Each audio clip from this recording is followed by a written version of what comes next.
Hello, friends. I'm going to be honest with you. I told Bel K to use our last time on segment for good, not for evil. I feel like that's flipped on us. I'm reconsidering the entire thing. He's using it for evil. I believe it's his post-election. I don't know. I don't know what it would be. Your post-election glee. Just the aftermath of the election process that was, man, it's been a week. Man, it's been a week. You show me anything in that audio that's untrue. Well, no, it's true. I mean, I get it. I am a sucker for stories about nakedness, monkeys, Waffle House, or Florida. I failed to mention the Florida in that bit, but I am a sucker for all of those things. And if you put four of them together, man, oh, man, you got the recipe for some good things. We'll give you a monkey update later on the show today as we get things lumbering under our own weight. It's the Matt Murphy Radio Show, Super Talk 99.7 WTN. Thank you for being around. Happy afternoon. Hope everything's going well for you so far. It is episode 690 of our get-togethers today. It is also Locks for Trump Day 251. That's right. Haven't cut it yet. I'm thinking about what I'm going to do with it. I might give it a little trim before the inauguration day, but no more than that. We'll carry these things all the way until he puts his hand on the Bible and swears to uphold the Constitution of the United States of America. So help me God. We saw where his new chief of staff would be something of an unprecedented move in as much as, I think her name is Susan Wiles or Susie Wiles. Susie Wiles. Susie Wiles, who was his campaign manager. And let me tell you, this campaign was a master stroke. The best campaign, Ken Weaver, that he's run since he came down the escalator in 2016 or 2020 or any of the midterm campaigns. Let me tell you. Well, it's the likes of which nobody's ever seen. Pretty incredible. I mean, pretty incredible. And so with that in mind, she was selected as the next chief of staff in the White House. Susie Wiles will be the first woman to hold that post. That is, as they say, glass ceiling shattering, Ken Weaver. Yes, sir. Glass ceiling shattering. And I love how our local political officials took note of it. Did you see, Bell, your good buddy that you mentioned yesterday, Afton Ben, had something to say about it? Yeah. Wasn't that nice? Yeah. You know, I think Afton Ben is veering away from leftist or liberal Bible there. Uh-oh. You know, she said that... she made a fat chick joke. Well, you can't do that. You can't fat shame anymore and be a liberal. No. Ask Lizzo. Lizzo has Lizzo not instructed her properly that you're not allowed to do that anymore? I'm sorry. I have a predisposition to giving Afton all the benefits of the doubt. See, Ken Weaver wasn't with us in the afternoons when that went down. Ken, you should have seen him. He had to. He almost got in trouble because he was slobbering over the board so much. That is not true. She was just an incredibly nice person when she came in. You almost said something else, but besides nice. I heard you. You started with nice. No, she was a nice person. She was very friendly. She could have been very stoic and rude, and she was not. What most did you like about her personality, Belle? Just the way that she comes into things with a positive attitude. It's not automatically going to be negative with her. Right. That kind of the way that Heidi Campbell used to. Yeah. A little PMA, positive mental attitude. Well, yeah. I would like to publicly, as I have done privately, accuse you of being impacted by her good looks. Oh, I'm not saying I'm not impacted by it, but that has nothing to do with her being nice and being a very positive person. Well, I'll tell you what, considering that you guys are besties, you should invite her on the show and we can talk about her Paula Dean joke. I sent her a text congratulating her on her win and just asking how she was, and the stupid text didn't go in through, so I don't know if I still have her number. I do. I'll get her number to you. All right. And we can invite her on the show and we can talk about Paula Dean. The joke was... Susie Wiles was named as Donald Trump's next chief of staff in his incoming administration. And Afton Ben said, this looks like a woman. Oh, no, what was it? I should pull it up here. When she comes around, the people at the Paula Dean restaurant are nervous or something like that. Something to that effect. Because I guess the Paula Dean restaurant out at Opryland is, or Opry Mills Mall is all you can eat. And so the joke was that she was fat. And I said, Afton, I think you're veering off the reservation here. you need to check with your liberal Bible. You can't make fat jokes anymore. Have you learned nothing from Lizzo? I wish they had one of those those restaurants here. Wait, Susie Wiles is Pat Summerall's daughter? Yes. Yeah. I didn't know that. Pat Summerall. Man, I used to love Pat Summerall. Ken Weaver, you're in luck. There is one? Yeah, at Opry Mills Mall. And it's all you can eat? So they do it family style. Woo. So they charge you per person. Okay. Right? So, and I think it's like it's a weird thing where they charge you like it depending on the number of people you have, or no, I know what it is. They charge you per person, and you can have either 2 meats or 3 meats, and the price per person adjusts based on the number of meats that you get. But if you got like 6 or 8 people around a big old table, and you get like 2 meats and 4 sides, and they just bring them out in big old bowls. And if you run out, you say, ma'am, I need some more green beans, and boom, they get you some more green beans, Jiffy Quick. Yeah, I do green beans too. I'd put a lot of butter on it. I never got to the green beans because there was fried chicken. Well, you know what I'm saying? Yeah, and that would get in the way. And trust me, those green beans, they did not see much of their life once they entered Paula Deen's restaurant without being bathed in butter. Oh, my goodness gracious. Yes, sir. Or bacon grease. Oh, my Lord. No, you need to go. Ken Weaver, you'd dig it. Oh, I know I would. I know I've dug it, and you would dig it yourself. Anyway, fat boys and girls alike love Paula Deen's restaurant, so Afton Ben made a little joke. Couldn't believe that she was fat shaming. Oh, that's not very nice. That's Belle. She gets a pass. And you get a pass, Afton. You get a pass. Because she was nice that one time? No, that's her attitude in general. She approaches things with positive attitude. She doesn't assume it's going to be negative. She doesn't assume it's going to be an argument. She just comes in with the best of intentions, even if she's wrong. I think she was nice to you because you kind of look like, one of her kind. I don't think. I think the woman has a boyfriend, and I don't think she even considered what I look like. Excuse me. I was not insinuating anything of a sexual nature. I said I think she was nice to you because you kind of look like one of her kind. Well, with the piercings and the tattoos and the long hair. You can extrapolate from that comment anything you'd like. That's true. I think it's absolutely true. I wonder if she likes Cannibal Corpse. Cannibal Corpse? Yeah. Oh, that's one of Belle's bands, isn't it? It's Ken's. Ken likes Cannibal Corpse? Yes, sir. Big fan. Ken, I need to get to know Ken Weaver better in private life because you really do. He's got a few shadows in the corners that I need to know about. Back in the day before his wife made him an honest man. My babysitter set me in the corner a lot. Did she now? Make you suck your thumb? No. Oh, okay. So we got a lot to get into. There's Ken Weaver. He's got the news taken care of on the top and bottom of the hour. And when it breaks, he'll break in here. We've got lots to get into. I am very excited that this week is coming to a conclusion. It has been a heck of a week, folks, I tell you. And I've enjoyed every single moment of it. Don't get me wrong. But this was like Super Bowl week for those of us in our industry, and I hope that you feel good about it as well. A final opportunity for you to comment. First Amendment Freestyle Friday is in progress right now. Libertarian Lunch in progress right now. 615-737-9986. If you would like to be a part of the show, 615-737-9986 via the telephone lines or our super text line. That's always up and running and available to you. As well, for those of you who perhaps are a little bit shy when it comes to telephone calls. We have Jay St. Clair coming up in the 1 o'clock hour, and we'll shift over to Frajay at that point. Very curious to talk about Jay St. Clair, the new Supreme Court that is in session. They're hearing cases as we speak.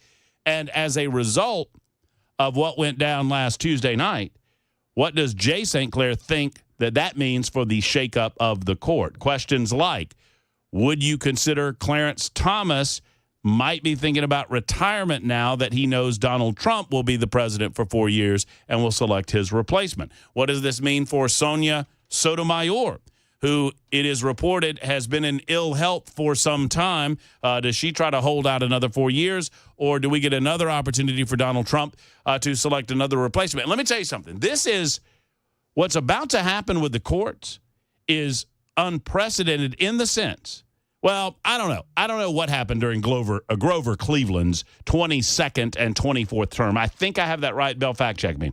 I think he was the 22nd and 24th president of the United States, and he had a Harrison in there in the middle. I think it was Benjamin Harrison who was wedged in between him.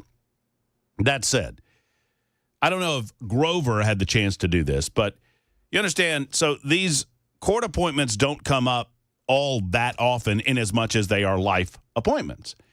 And Donald Trump selected currently three members of the United States Supreme Court. That doesn't mean that this is a Trump court, although that's the way that it's being described, normally by liberals, normally when they're saying nasty things about the United States Supreme Court.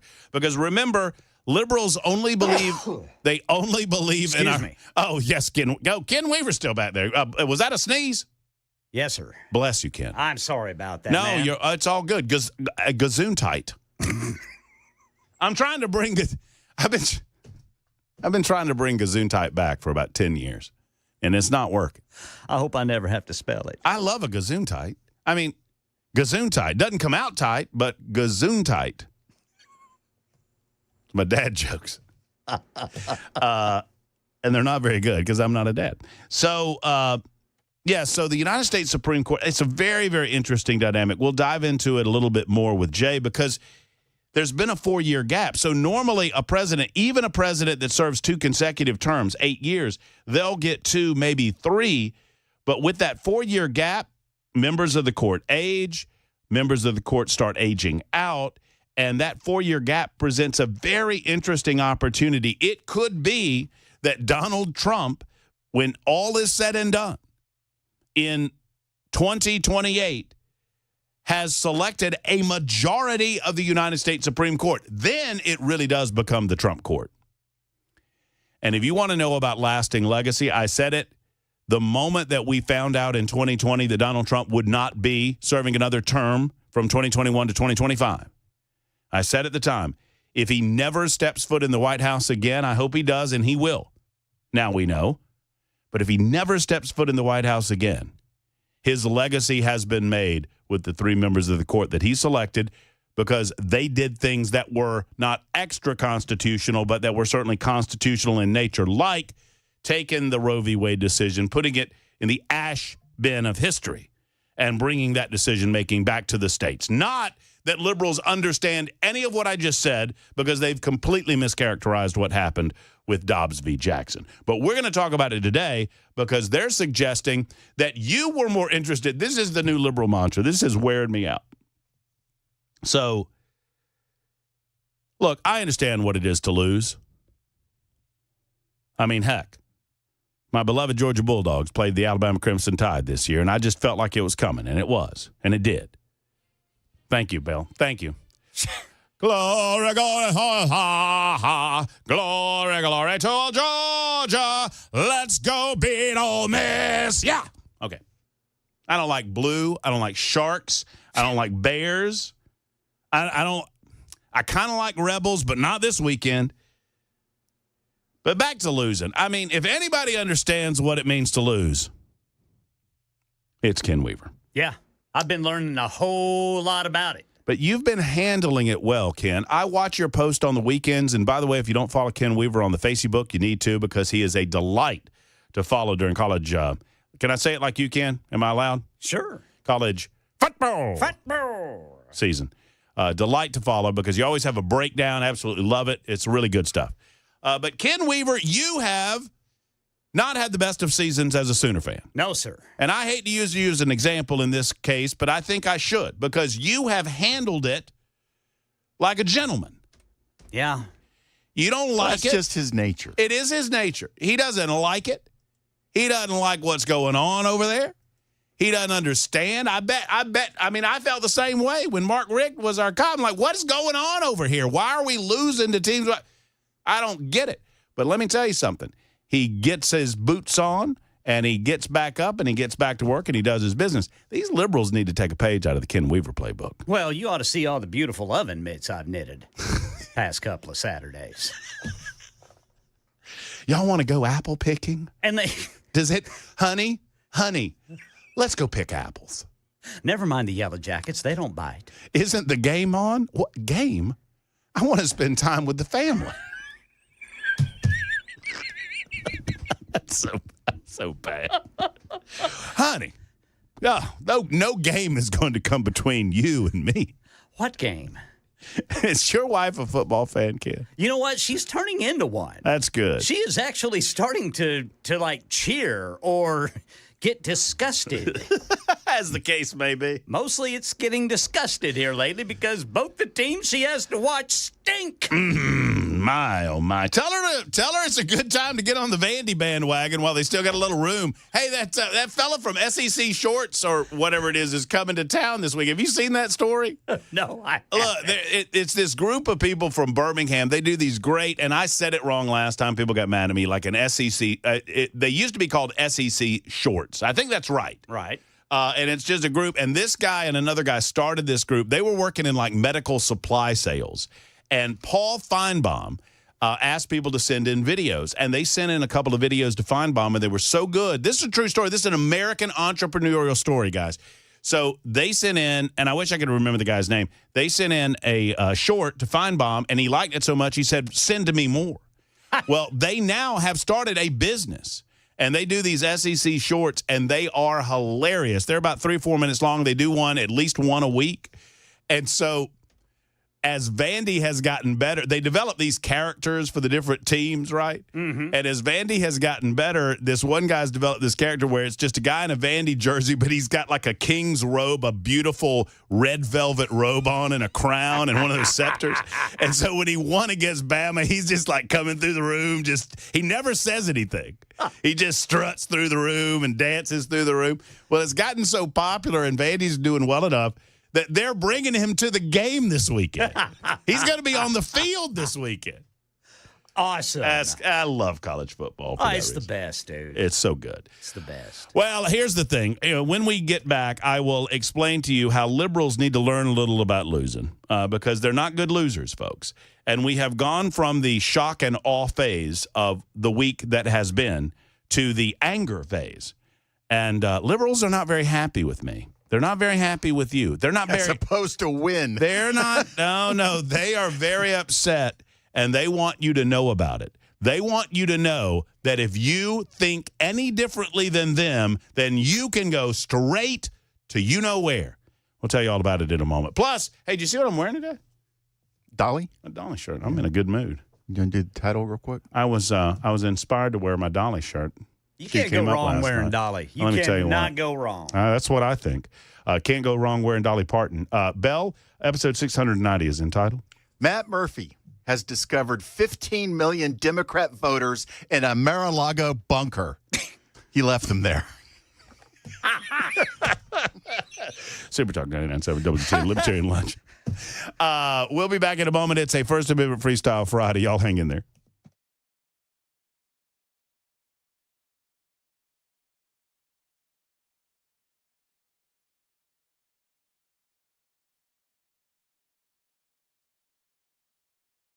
Hey, friends. Matt Murphy for Brentwood Hearing Center. Brentwood Hearing Center wants you to know that their team of audiologists are ready for you.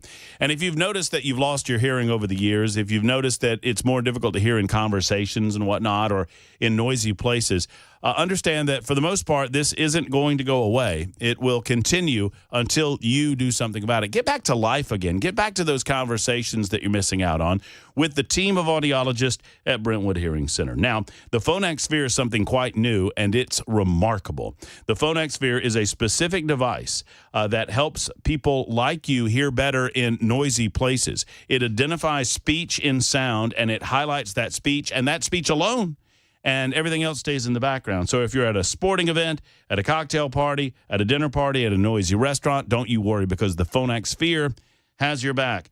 Demonstrate this today at Brentwood Hearing Center by making the call and scheduling an appointment. 615-377-0420. 377-0420. Brentwood Hearing Center. BrentwoodHearingCenter.com. Better hearing for a better life.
Hello, friends. Matt Murphy here for Tennessee Men's Clinic. Tennessee Men's Clinic wants to see you, gentlemen. They are a men-centric location for all things men's health. Specifically, they specialize in your energy and whether or not it has begun, a lack of energy, I should say, has begun affecting your life. Let's talk about that for a moment because it can manifest itself in a lot of different ways, guys.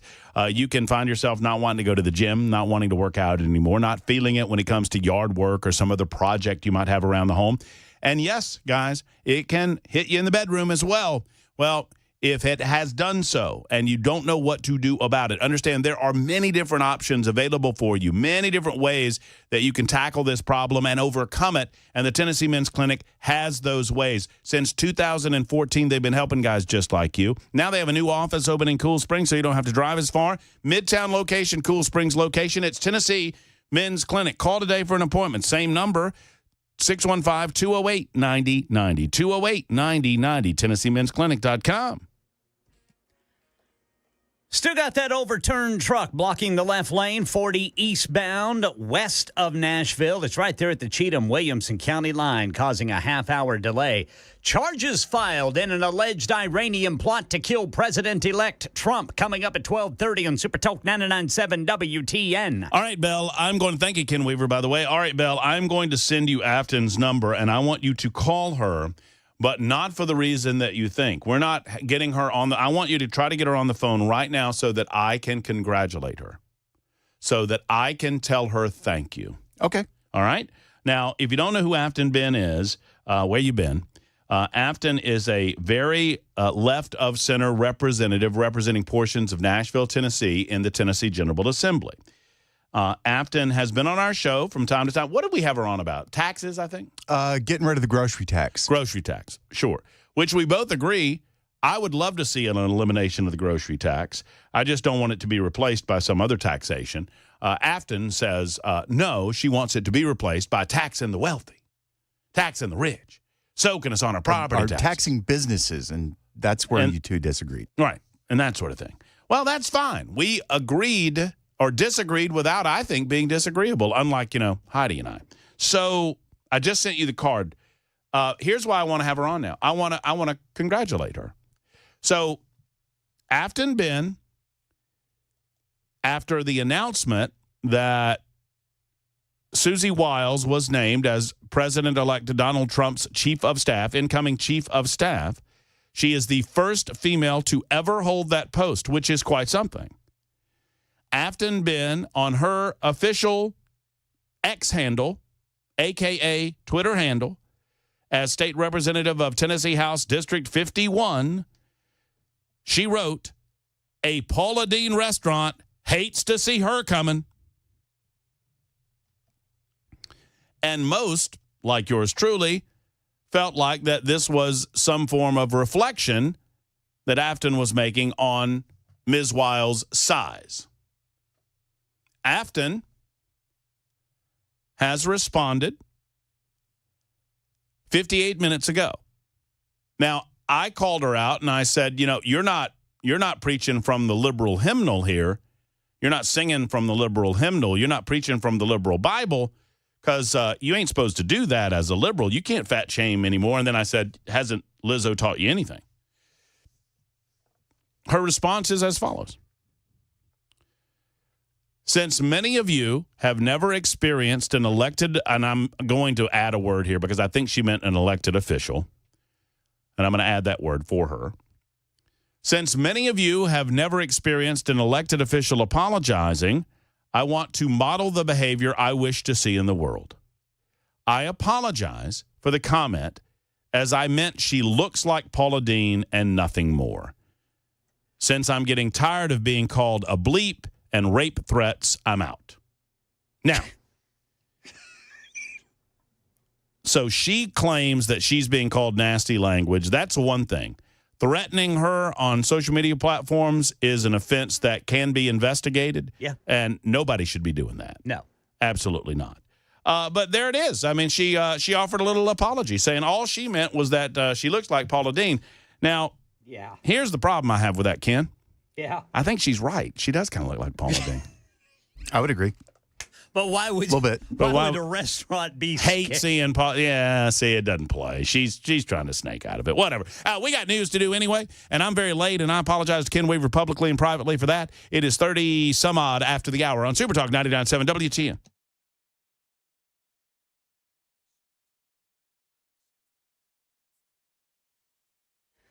I'm Ken Weaver with your top stories. We've got the full forecast in 5 minutes. 3 people have been charged in an alleged Iran-linked plot to assassinate President-elect Donald Trump. Federal prosecutors have charged a 51-year-old Iranian, a 49-year-old from Brooklyn, and a 36-year-old from Staten Island with plotting murder for hire.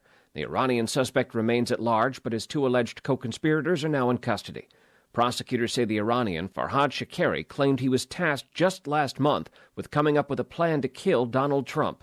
Court documents say the would-be hitmen were also offered 6-figure sums for carrying out killings, including a $500,000 bounty on the heads of 2 Jewish Americans living in New York. That is Stephen Portnoy, a federal judge granting a request from special counsel Jack Smith today to suspend deadlines in President-elect Donald Trump's election interference case. And Israeli and Dutch officials have condemned the attacks on Israeli soccer fans in Amsterdam as an anti-Semitic, some even describing the attacks as organized. Amsterdam's mayor condemning what she described as a hit-and-run attack. There is no excuse for what happened last night. Several supporters of the Israeli soccer team hospitalized in the attacks in a night of violence. Dutch police arresting more than 60 people, 10 of whom are still in custody. Prime Minister Benjamin Netanyahu saying he would chart planes to rescue the fans. That mission later canceled. The disorder seems to have begun on Wednesday. Videos on the ground showing what appears to be Maccabi Tel Aviv supporters tearing down a Palestinian flag at a home. That would be Maccabi Tel Aviv supporters. That's the Israeli soccer team. That's the latest news. Weather's next. I'm Ken Weaver, WTN News.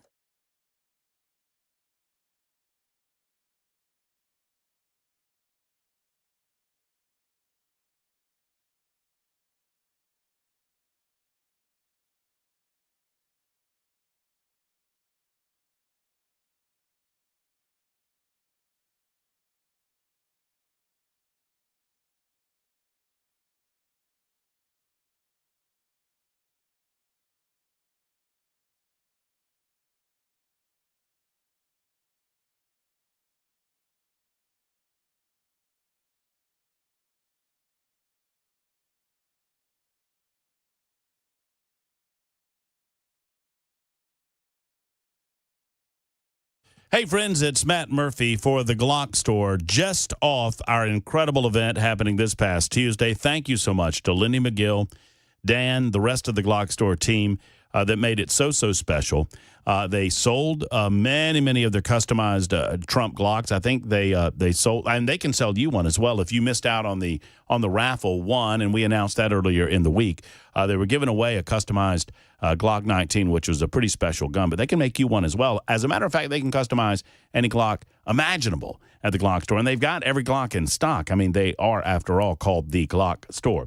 But right now, they want to thank you, and I am thankful for them, and so it's thanks all the way around because they're thankful for you, the listener, and you, the Tennessean, and those of you that believe in your Second Amendment rights. They're thankful that you rely on them, and there's an easy reason why, because they're so good at what they do. They're one of my favorite sponsors, the Glock Store. Lenny McGill moved his entire operation from San Diego to Nashville in 2020, and what a great 4 years it's been. So thanks all the way around to all the customers of the Glock Store. Thank you to the Glock Store, and we're going to make it a great 2025. So this November and all year long, I'm thankful for the support of the Glock Store. Be sure to visit the Glock Store. Go online at glockstore.com. The guaranteed offer is the easiest way to sell your home. It's really simple. We bring you an all-cash offer. You close in as little as 21 days. No home inspections, no lock boxes, no open houses. Go to markspain.com to get a guaranteed offer and start packing.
Super Talk 99.7 WTN. It is a First Amendment Freestyle Friday. Hello. Hope you're well. Friday starts at about 1:05 this afternoon with our man Jay St. Clair. We will also, I admit to you, we're going to veer off the reservation, away from politics and even away from the courtroom. I'm going to ask Jay a very important question about what the heck happened in a contest that's been going down for a while now. We've been watching this contest for weeks and weeks and weeks, and some very, very irregular things happened recently regarding this contest. And I know many of you are thinking, are you talking about the presidential contest, Murphy? Well, you'll find out at 1:05 on Super Talk 99.7 WTN. So liberals are not doing well. Liberals are not doing well. And I'm of two minds, because those in power deserve every bit of shaming that they get. Those in control of the narratives deserve every bit of what they're going to get over the next few weeks and months and hopefully years. And we mustn't allow them to rewrite the narrative. We must not allow the history books to reflect anything other than the full truth. These people who were so desperate to maintain power and control, who recognized that they had a failure in leadership in Joe Biden, a failure in leadership in Kamala Harris, a failure in leadership in Nancy Pelosi, a failure in leadership in Hakeem Jeffries, and on it goes. That they had no message. They had no messaging. They had none of the things that would make up a recipe for a winning strategy in 2024. So instead, even after Donald Trump almost had his head blown off by a sniper's bullet, they went all in on a narrative that Trump is not bad, but he is evil, that he's not the worst president, that he is Hitler, that he doesn't want to just do things differently, that he wants to turn us into a fascist state, that he is, in fact, a fascist himself. And so I would suggest to you that you're talking to two different types of liberals. You're talking to one group, which is a very small subgroup of liberals that know exactly what they're doing. They know exactly why they're doing it. They are leading the sheep to slaughter for their own purposes. And because they have no agenda, because they have no recipe for victory, because they do not believe in the things that will lead people to them, they made the decision to vilify this man to the point that the vast majority of liberals have bought in. And by extension, they have broken their brains. I am desperate, and I mean this from the bottom of my heart, to help my liberal friends, quote unquote. Because many of these people that you're going to hear from time to time today, because I've got a bevy of liberals just going absolutely bonkers online. If I could just talk to them, I would ask them a few questions about what they claim they believe. It occurs to me that this democracy that they've been talking about for so long, they don't believe in it.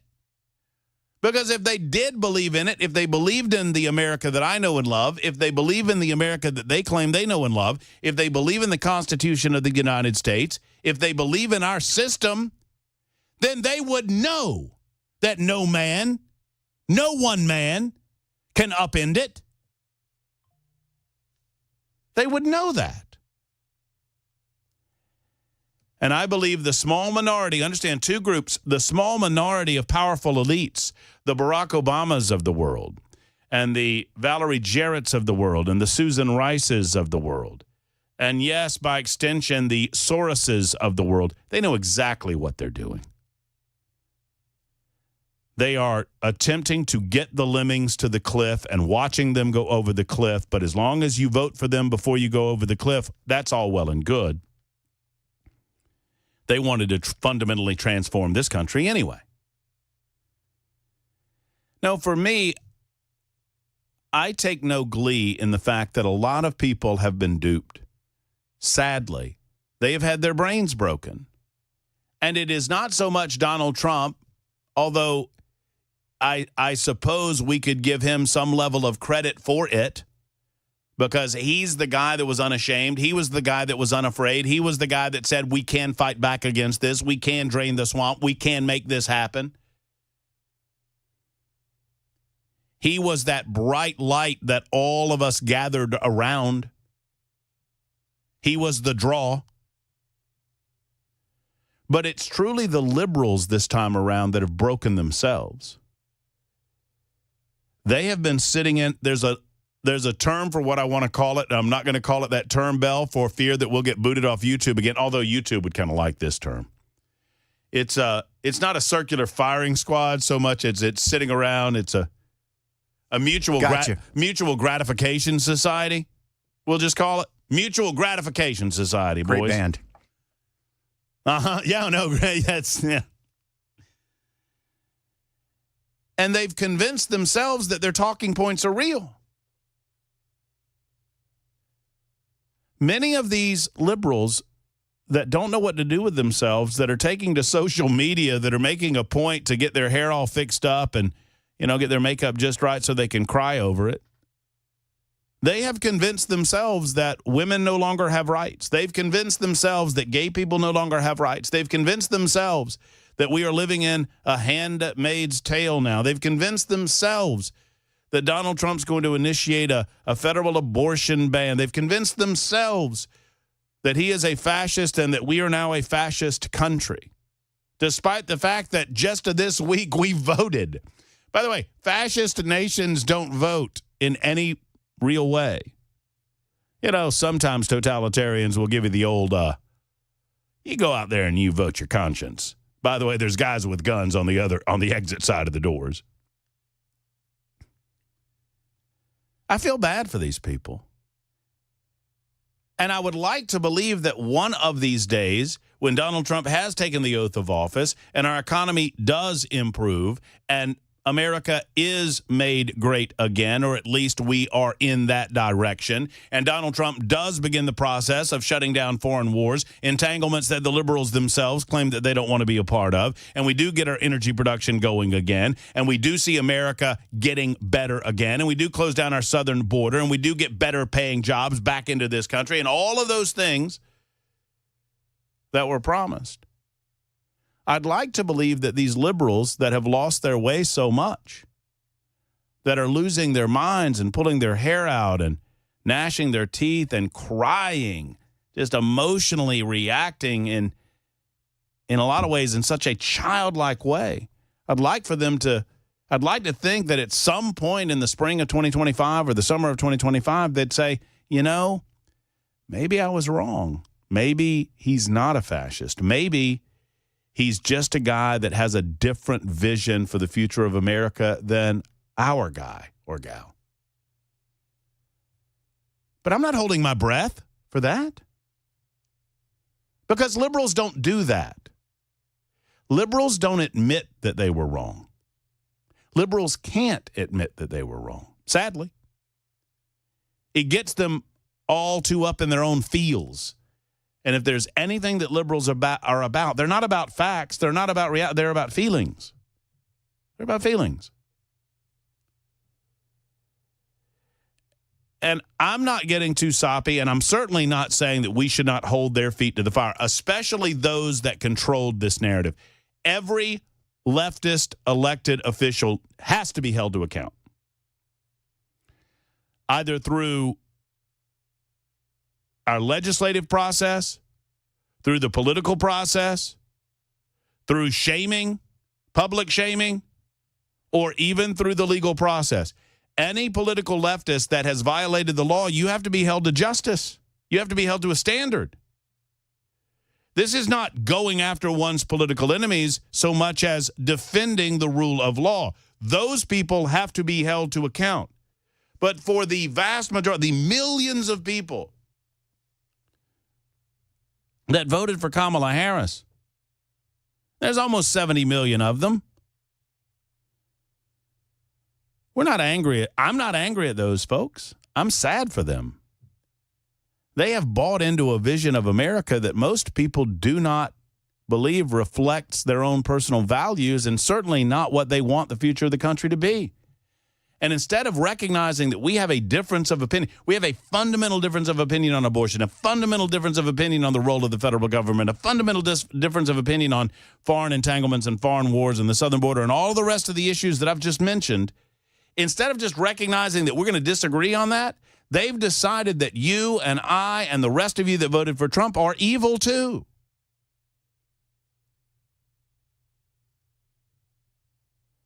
Now, I'm not here to sing Kumbaya and to ask people to come together. I don't give a crap about any of that. But in the real world, these people, I'm going to say this, and it sounds like I'm being over the top. I'm not. These people have mental issues right now. And if you have any sympathy for other human beings, the answer to those mental issues is not to laugh at them. It's to try to help them. I'm not, once again, I want to be real clear. I'm not talking about the people that know what they're doing. I'm talking about the useful idiots that have bought into this garbage. We have to help them. Because in doing so, if we are successful in doing so with just a sliver of them, not all of them, some of them are too far gone, some of them are too far left, some of them are social, whatever. But if we help just a sliver of them understand the error of their ways, we'll never lose another damn election again. And we truly can, at that point, make America great again.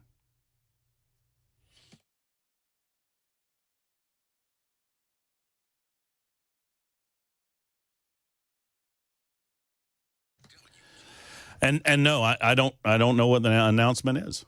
I'm very excited. You weren't listening to the voice guy. The voice guy just said there was a special announcement. I'll talk more about that in a moment. Did you know that you're funding America's future? And it might not be the future that you want. It's not the future for you and your kids if you're giving to leftist credit cards, right? If you have a credit card, do you know where your money's going? Here's what I do know. Most major credit card funnels millions of dollars into liberal causes and woke candidates this time of year, hoping that you don't notice. Take a stand and get the woke out of your wallet. Coin is the conservatives' credit card. You can earn cash back while advancing a conservative agenda. Apply now at coin.com. That's COIGN.com. Coin.com. Terms apply. Go to coin.com with a G/disclosures for full details and tell them Matt Murphy sent you to Coin.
At Paul Winkler, these guys not only educate you, but they help you understand and implement the plan implicitly. They do nothing on commission, and they always act as a fiduciary. It means something to me that this is the case. It also means something to me that you can still talk to Paul Winkler. He's got plenty of qualified, certified financial planners or chartered financial consultants in his employ, and they're all personally trained by Paul Winkler. But you can also talk to Paul himself, and Paul will offer you advice that you don't hear in a lot of other places. I'll give you an example of that advice. You know, Paul says, do not believe in deferred annuities because they are not being used for the purpose for which they were designed. And sadly, a lot of people are making a lot of money on deferred annuities, and it's not you. It's the guys making the commissions on these things. So this is just an example of how Paul does his business. He's going to shoot straight with you and help maximize the value of your dollar and help make your money work for you. It's Paul Winkler's education approach that leads me to not only be a spokesperson, which I'm paid for, obviously, but also a client of Paul Winkler's. PaulWinkler.com for more information or call 615-851-1950. 851-1950, and I'll see you at Paul Winkler's.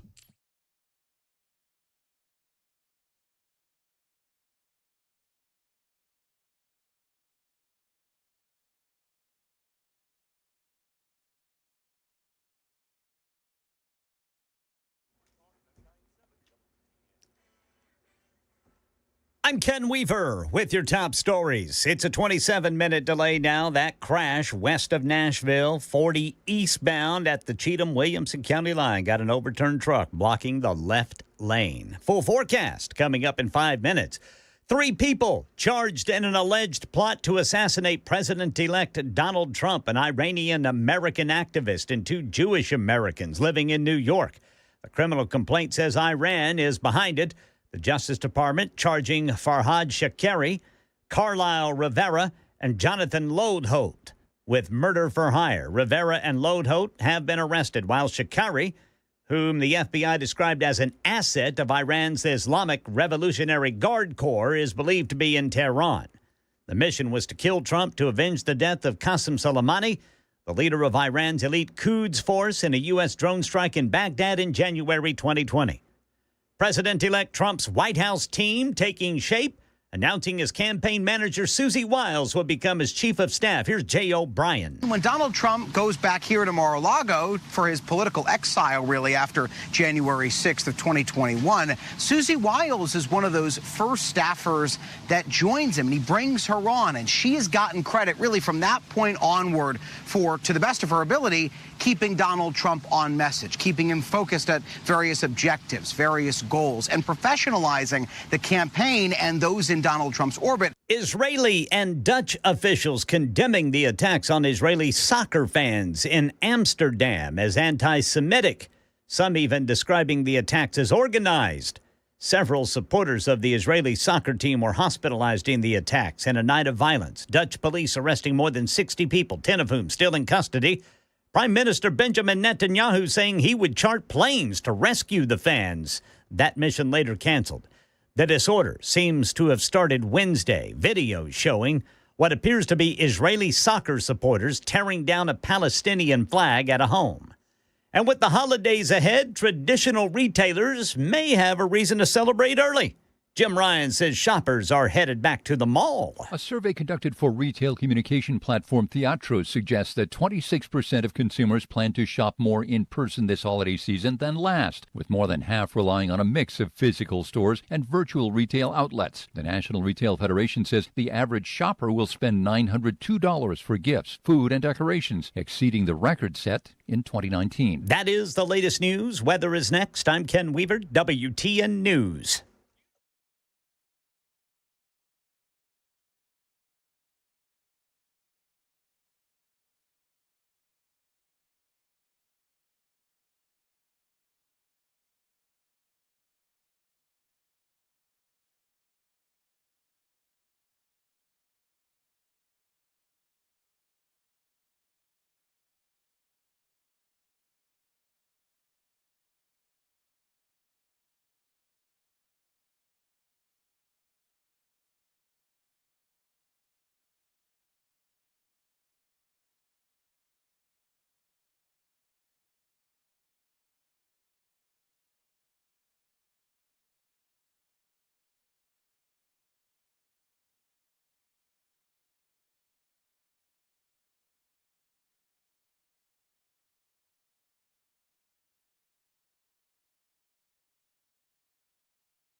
Hello, friends. Matt Murphy for U.S. Pest. I want to thank J.K. and Erica Brister one final time for being the wonderful presenting sponsor of our fabulous Election Night Watch coverage on Supertalk 99.7 WT, and they are patriots all at U.S. Pest.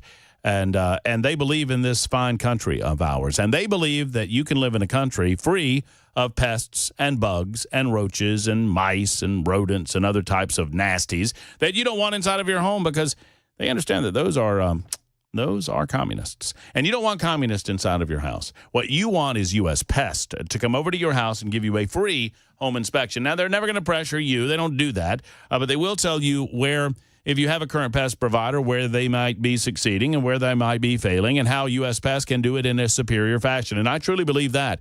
They are the superior pest control company in Middle Tennessee. Go to uspest.com for more information about their full protection and control of pests during the winter months and leading into the spring, and how to get ready for the springtime when it becomes, dare I say, bug sex season. uspest.com or 590-1260. 590-1260.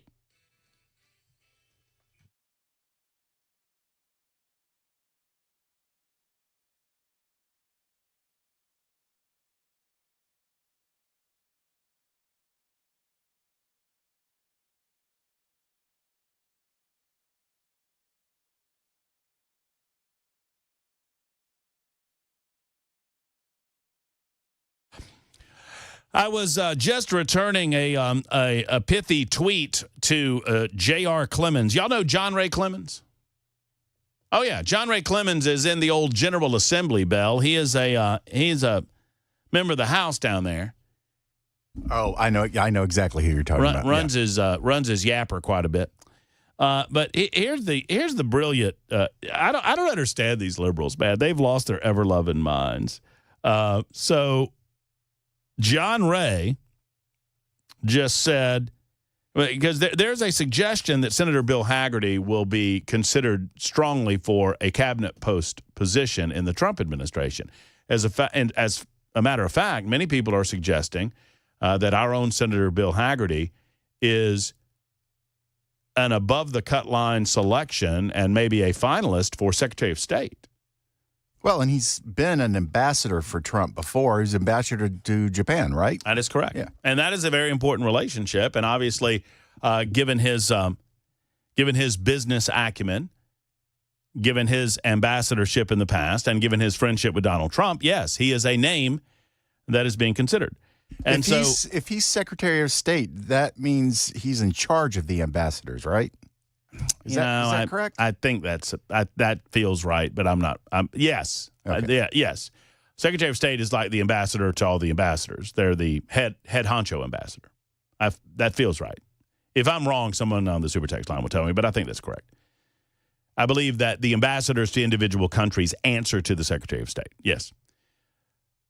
So, the leftist news media is all beside themselves. Tennessee Holler, this leftist whack job organization, said Senator Hagerty's State Department rumors begin. Reward for loyalty to Trump, even defending the pet eating lie. We're told it may lead to Bill Lee appointing someone to the Senate as a reward for helping him hurt public schools with vouchers. That's their angle on this. And they mentioned, I think they mentioned Jack Johnson and Cameron Sexton by name as two people that could be appointed to the Senate. So John Ray Clemens responds by saying, the real question here, if Hagerty vacates his Senate seat, will anyone actually notice? If there has ever been more an irrelevant Invisa senator in Tennessee history, I'm unaware of it. And I just responded to John Ray by saying, it's funny, John Ray. Literally, every elected Democrat in the state of Tennessee could stay home during a General Assembly and it would not matter. Every single one of them. That's 100% true. It would not matter. Literally every Democrat in Tennessee could stay home and it wouldn't matter. In fact, I would suggest that if anything, the process would move far more smoothly and swiftly. If you would just keep your sorry you-know-what home, John Ray, you'd save the taxpaying citizens of this state a tremendous amount of money, because you wouldn't be standing down there blathering about nonsense and doing nothing. Heal thyself, doctor. Heal thyself. In the meantime, Jay St. Clair coming up in just a moment on Super Talk 99.7 WTN. Yeah. In the meantime, Dave has been holding in Franklin. Hey, Dave, how are you? Hey, Dave. Hey, Bell, I don't know if is my phone line on? So does that mean Dave's not there? Oh, there he is. Here. Hello, Dave. Hey. How are you? Hey. Doing well. How you doing? I'm well, thank you. So, this is a libertarian lunch. We never talk about libertarians, though. I just wanted to call in and kind of get your take on how the Libertarian Party is, kind of collapsed completely. I think they're dead now. Just so I don't think anybody knows anything about them because they weren't even on the ballot in Tennessee. But this Chase Oliver guy is a left libertarian who's a fake libertarian because only libertarian chickens have left wings. But he came in and completely tanked the votes. They got a third of the votes that Joe Jorgensen got. And I think the party's dead. So I think my question for you is for other libertarians like you and myself, do we find a new movement or do we kind of just roll under MAGA and make that the new full-fledged liberty? Well, but here's the thing. I mean, I could, if I wanted to, I don't press this too hard. I certainly didn't before the election, Dave. But just me and you talking, because I like to call myself a libertarian with a small L, right? I don't belong to the Libertarian Party, but I believe in the libertarian philosophy of government.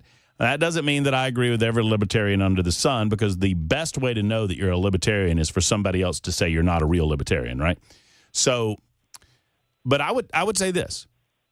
I could make a case that Donald Trump is our first libertarian president. He wants to get us out of foreign. I have a hard time with that one. I do not agree, but here's the thing. Well, I mean, tell me he's getting us out of foreign wars. That's a libertarian principle, right? 100%. Right. I suppose tariffs, we'd have a problem with him. I don't. I mean, and that's one of the ways I veer away. I mean, what, border security? I don't think that libertarians would die on that hill. Tell me how. Not at all. Tell me how not. I mean, he's dipped in libertarianism for sure. He's more libertarian than the alternatives. And that's why I didn't vote for him any of the three elections, but I smiled very big smiles when he won all three elections. And I do mean all three elections. Because I think Donald Trump believed in the idea of getting the abortion issue back to the states, not so much as a moral cause, but as a constitutional one. And that's another issue. I 100% think that's libertarian. But again, tariffs, his use of big government. I mean, he ran huge deficits. Yeah, I mean that. But here's what you're right. And here's what I would say. I would say if he makes good on certain promises that I've heard him talk about with regard to Elon and the Department of Government Efficiency and some of these other things, I think I might be able to convince you of it 2 years from now a little bit better than I could now. But I guess my point is, not to belabor it, that Republicans have veered more and more libertarian in my lifetime in doing this radio show, in the 25 years that I've done the radio show. Republicans, not on physical accountability, but more on social issues where libertarians oftentimes disagreed with conservatives, they have swung our way on almost every single one of those issues. Now we just have to get our physical house in order, and that's a tall task. Yeah, it definitely is. So, I mean, that's kind of where I'm leaning. Like, we just roll under the Republican Party, and I mean, that might be the last time I even pay attention to a libertarian race, and just, we got to stock libertarian candidates in the GOP, right?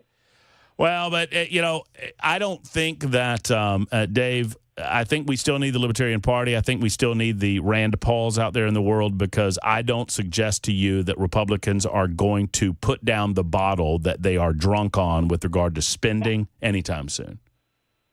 And we need that. We need that voice out there. Thank you, Dave, for the call. I appreciate you. It's 13 after the hour. Looky who is here on line 5. It's the one and only. It's Friday, everybody.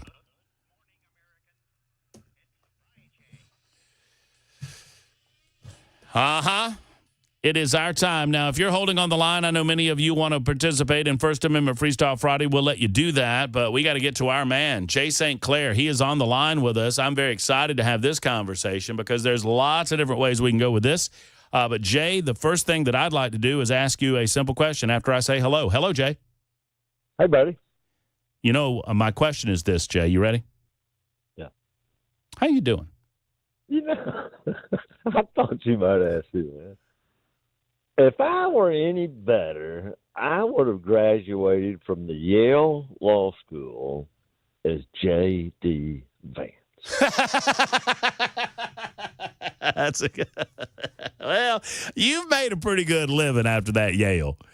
You got no complaints. Met his wife there. They met at the Yale Law School. They were both did. students there. And she clerked for 2 Supreme Court justices. Oh, wow. I did not know that. Yeah, boy, his life just, my life's good. You know that. I'm in a really good place in life. But, boy, his life just got a lot better. Well, and what a great American story. Just the quintessential American story of an ability to overcome. Did he go into the Marines after graduating from the Yale Law School, or was it before law school? I meant to look at that. I think it was before. Yeah, that would make sense. Yeah, I believe it was before. I think he did Marines first and then Yale after. Well, there's not a lot of those folks. I didn't meet any Marines when I was there. Man, oh man, and just to come from where he came from, and I'm not. I don't say this a lot because I don't want people to think that I'm trying to compare myself to J.D. Vance, because I'm not. But there are a lot of similarities in his story and my story. I mean, I lost. I didn't lose my mother until. Different reasons. But I lost my mother for different reasons. He lost his to drugs. I lost mine to cancer. My grandparents were my primary caregivers when I was growing up. His grandparents were his. I mean, just feeling like you're growing up out of nothing and trying to scratch and as best you can, kind of claw your way out of what looks to be an insurmountable. I mean, it's a great American story. And you bring up a great point, Jay. I'm a little frustrated, and it is what it is, that more Americans don't know that story because of the R behind his name. Yeah. Yeah. Well, but he's having a good week this week. A lot more of it know about it because of Elon than we've known about it a year ago. Amen. I believe that. What do you, I know it's my world, not yours. You talk about the law. You like to say you defend the poor and downtrodden, but any thoughts about the events of this week, my friend? Well, yeah, the events of the whole week is, the shocking. The Virginia was the shocker of the whole thing. Who could have ever guessed it had been like that? Let me tell you. Razor thin and. Well, I'm talking about 2 other teams blocking for. He's talking. Who would have seen that? Jay's talking about NASCAR. Well, I'll say this about it all. Because I'm focused on the legal side. You do the political side. But, I figured at some point we'll talk about what's going to happen to all these criminal cases. Yes. And I just can't wait to see. The federal cases are going to go away, right? They're just going to go away. But Trump has a court hearing next week in the New York court on the criminal convictions there. And so it'll be really interesting to see how all that plays out. I got to be, back when the Trump thing first started, I think you said you're a fan of chaos, and so you love Trump. Well, I'm a little bit of a fan of chaos, too. And I'll just confess to you, man, there is a part of me that hopes that judge puts him in prison. just to see it happen. Just to see it happen, yeah. Oh, there is nothing preventing the judge in New York from sentencing the president-elect of the United States of America to prison. Yeah, and somebody, I'm stealing this from somebody else, I won't steal it, but we just saw the most consequential jury verdict in the history of this country. Yeah, well, you got that right. Yep. So you're talking about the verdict that happened Tuesday. Yeah. Right. The jury spoke on every single legal matter in front of Donald Trump. Yep. So, have you thought about what? You've taught me in the 20 years that we've been doing this that if it is a fool's errand to try to get inside the mind of a judge or a jury, before you know where their minds are at. That's right, unless you really know them. Unless you're right. Unless you really feel like you understand. And so, what would you dare speculate what this judge will do? Well, here's what I have to say about it, Matt. I've said from the very beginning of this, none of these cases have to do with law. It all has to do with politics. It was all done, I think, originally to keep him from getting nominated, but then to keep him from getting elected. That was the sole purpose of all this. If he had not been running for president, these cases would not have been brought. He has now won the presidential race. It didn't work, Matt. It didn't work. They're the dog that's caught the car they were chasing. Mm-hmm. Now, what do they do? They really didn't want the car. So I'll speculate he has a chance to dismiss the case next week, and it's a close call, really close call. But I think he'll dismiss the case. Yeah, I mean, as liberal as this judge seems to be, and as much as he has seemed to put his thumb on the scale anyway. What the alternative is, you sentence him to jail and. Well, or not. I mean, he wouldn't have to sentence him in jail, puts him on probation, and he fines him. Right. And then it'll drag out in appeals for years, and lawyers make a lot of money. So there's a bright side. There's no, You didn't think about that one, did you? silver lining to that cloud. But I did, you got to think a little bit, because the civil case, where you got hit with a $500 million verdict, that's going to get thrown out on appeal. I feel very confident about that, because I do think the judiciary in New York cares about the reputation. Right now, a lot of people don't want to do business in New York. And so I'm kind of banking on that coming into play in this a little bit, and they'll say, we really don't need for people to think we're that big of a kangaroo court. But it's a close call. Wouldn't surprise me if it goes the other way. I don't think he's going to sentence him to prison. I think he'll put him on probation and fine him. Boy, that Letitia James, she's double downing on her rhetoric for some. I mean, I don't know what that's all about, except that she's just angry that he got elected. Got her elected the first time. Well, that's right. I mean, it's all about getting reelected, man. I suppose so. All right, Jay's with us.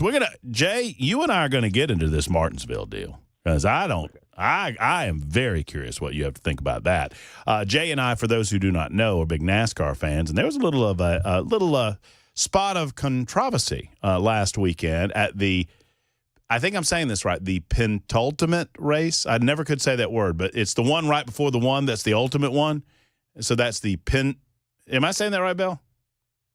And Bell says I am. 22 after the hour on Super Talk. I'm glad I had Jay on hold, because he's laughing at me right now, I bet. Super Talk 99.7 WTN.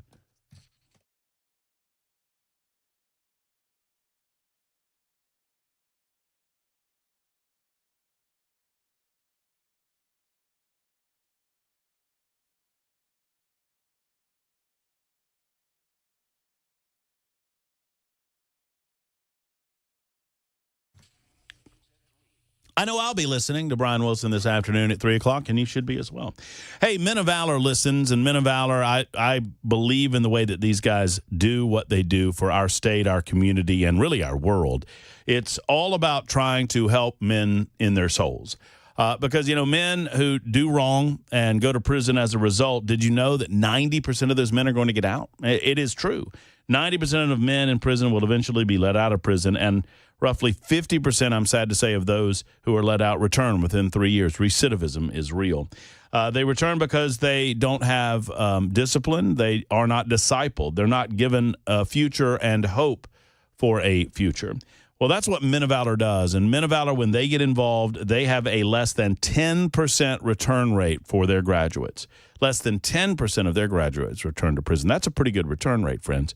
It's because of the power of God. It's because of the people that Men of Valor utilize to help in their effort to disciple men and to help them see a better path. Would you help today? MOVministry.com is the way to go. MOVministry.com.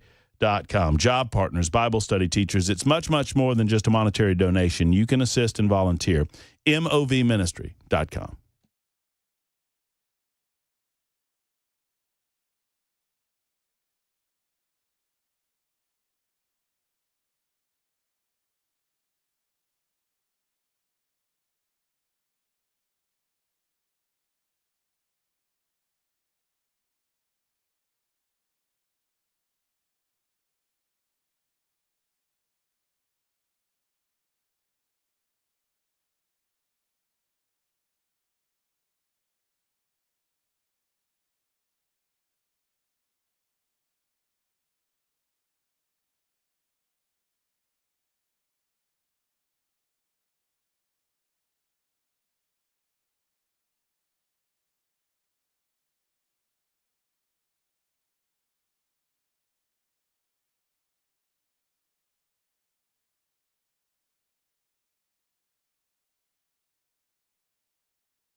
Got another crash. This one, 65 northbound at Rosa Parks Boulevard, and then still out west dealing with that overturned truck.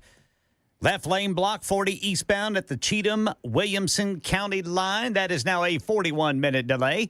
And the Justice Department filing charges in an Iranian plot to kill President-elect Trump. Coming up at 1:30 on Super Talk 99.7 WTN. In more positive news, after the election of Donald Trump to be our 47th president of the United States, you see where Qatar's now telling Hamas to get out of their country. That makes me laugh. Hey, by the way, all you terrorists need to get the hell out of here, particularly before January. Thank you very much. 615-737-9986, either via text or telephone call if you got any question for our man, Jay St. Clair. We'd love to hear him. Jay, I'm going to ask you about the Supreme Court in just a moment because Donald Trump's reelection, obviously, it's not unprecedented in that Grover Cleveland had a non-concurrent 2 terms. I think I'm right in this, 22nd and 24th. President of the United States. Trump will have that too, but it offers him a little bit of an opportunity on the court level. I want to ask you about that. But in the few minutes before the bottom, what do you make of this Martinsville? I mean, Jay, neither of our drivers are in the chase for the championship in the final race. So I feel like there's a lot to talk about, and a lot of people saying that maybe that something's got to be changed because the person that won the most, it's all about winning races. Now, if you win a race, you advance. Right. Well, Kyle Larson won more races than anybody this year. He won 6 races, and he's not in the final. Yeah. And so there's a lot of conversations about that. And I saw where I think it was Kevin Harvick or somebody smart had a proposal for how to deal with that. And so, but yeah, so there's that part of it. The fixing the race, I guess let's just call it that way, or intentionally manipulating the finish of the race. I'm not a fan of that. You shouldn't be able to do that.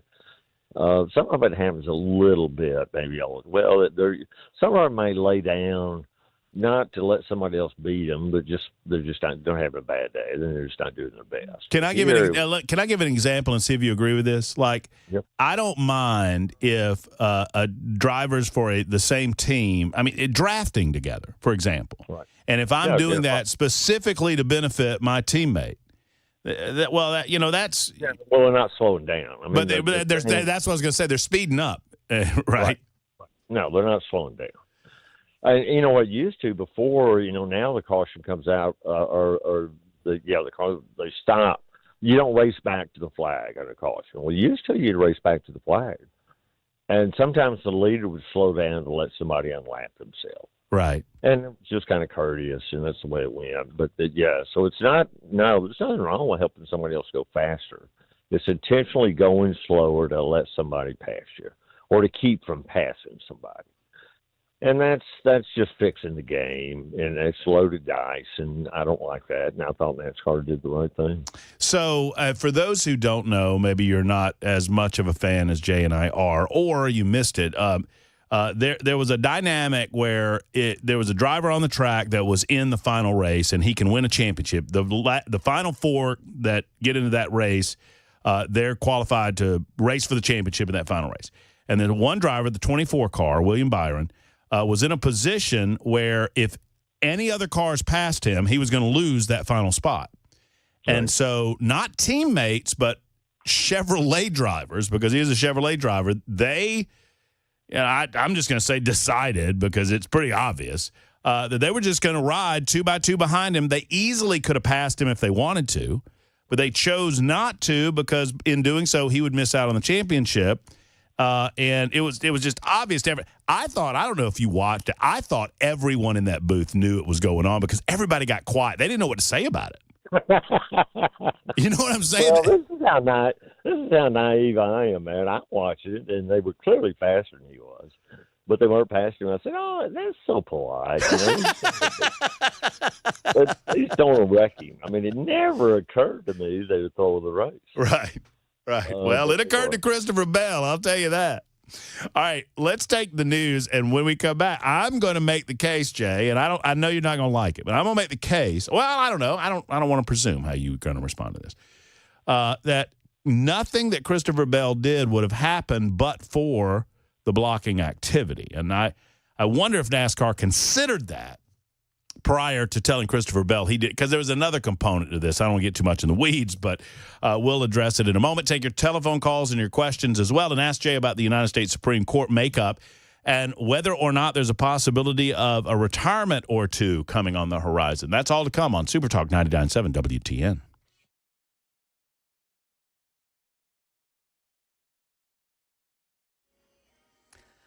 I'm Ken Weaver with your top stories. Tracking rain this weekend. Full forecast in 5 minutes. Justice Department says it's filed charges in an Iranian plot to kill Americans, Israelis, and President-elect Trump. Here's Stephen Portnoy. Federal prosecutors say that from Tehran this week, 51-year-old Farhad Shakeri spoke by phone with FBI agents, describing how he was tasked last month by Iranian officials with coming up with a plan to kill Donald Trump. Shakeri, still in Iran, is now charged with a murder-for-hire plot that also involves two Americans, a 49-year-old from Brooklyn and a 36-year-old from Staten Island. The plot allegedly involved six-figure bounties on the heads of Iranian targets, including two unnamed Jewish business people living in New York. President-elect Trump's White House team taking shape. He announced his campaign manager, Susie Wiles, will become his chief of staff. Here's Jay O'Brien. As it relates to Elise Stefanik, she's been someone who's been in Donald Trump's orbit for quite some time, and she's been a member of Congress, perhaps closest to Donald Trump, at least the closest member of House Republican leadership to Donald Trump. She was on the VP shortlist, don't forget. She's been a frequent defender of Donald Trump's. One of the things we know is that she has been vocal in her defense of Donald Trump from the House floor, in her perch in the House of Representatives. Now we'll have to see what sort of role she might get. Metro Police here in Nashville getting closer to adding school resource officers to elementary schools. Channel 4 says the department put in a request for it during budget meetings this week. Metro Police already has at least one SRO in every middle and high school in Nashville. Metro has agreed to accept grant money to help Metro Police use private vendors to process rape test kits faster. It's $250,000 in federal money.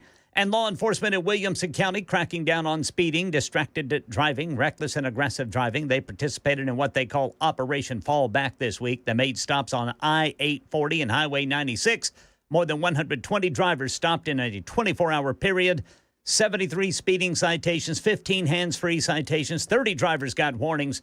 Police also arrested a wanted person and said they made a DUI arrest. That's the latest news. Weather's next. I'm Ken Weaver, WTN News.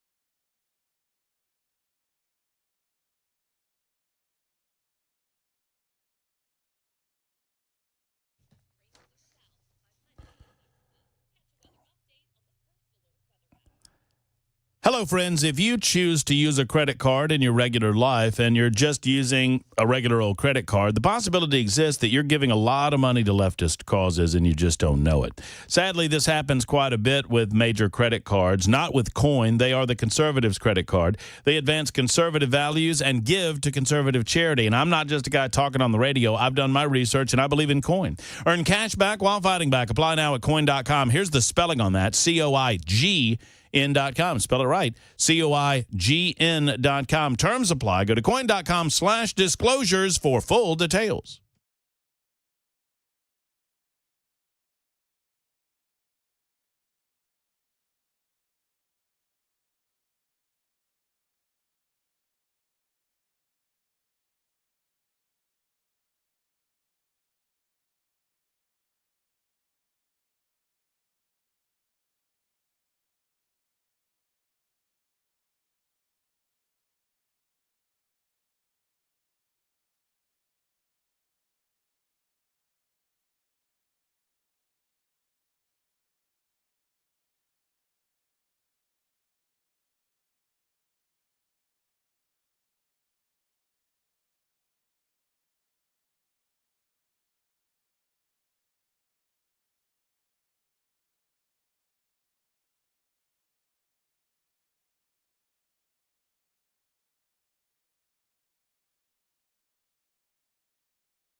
Back to Jay St. Clair in mere moments. We'll finish up with NASCAR and get to your legal questions. A lot of those rolling in. I also have a few of my own on the U.S. Supreme Court. So I was just going through. They're breaking down some.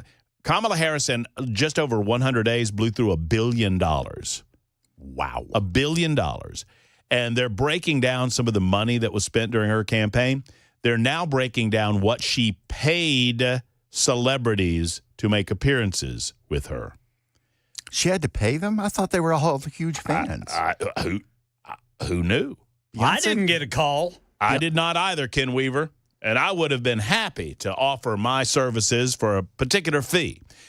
Such as probably a lot cheaper than what they had to pay. Lizzo report. Hey, Ken Weaver, you know who Lizzo is? Yes. Hold on. Let me ask Jay something. Hey, Jay.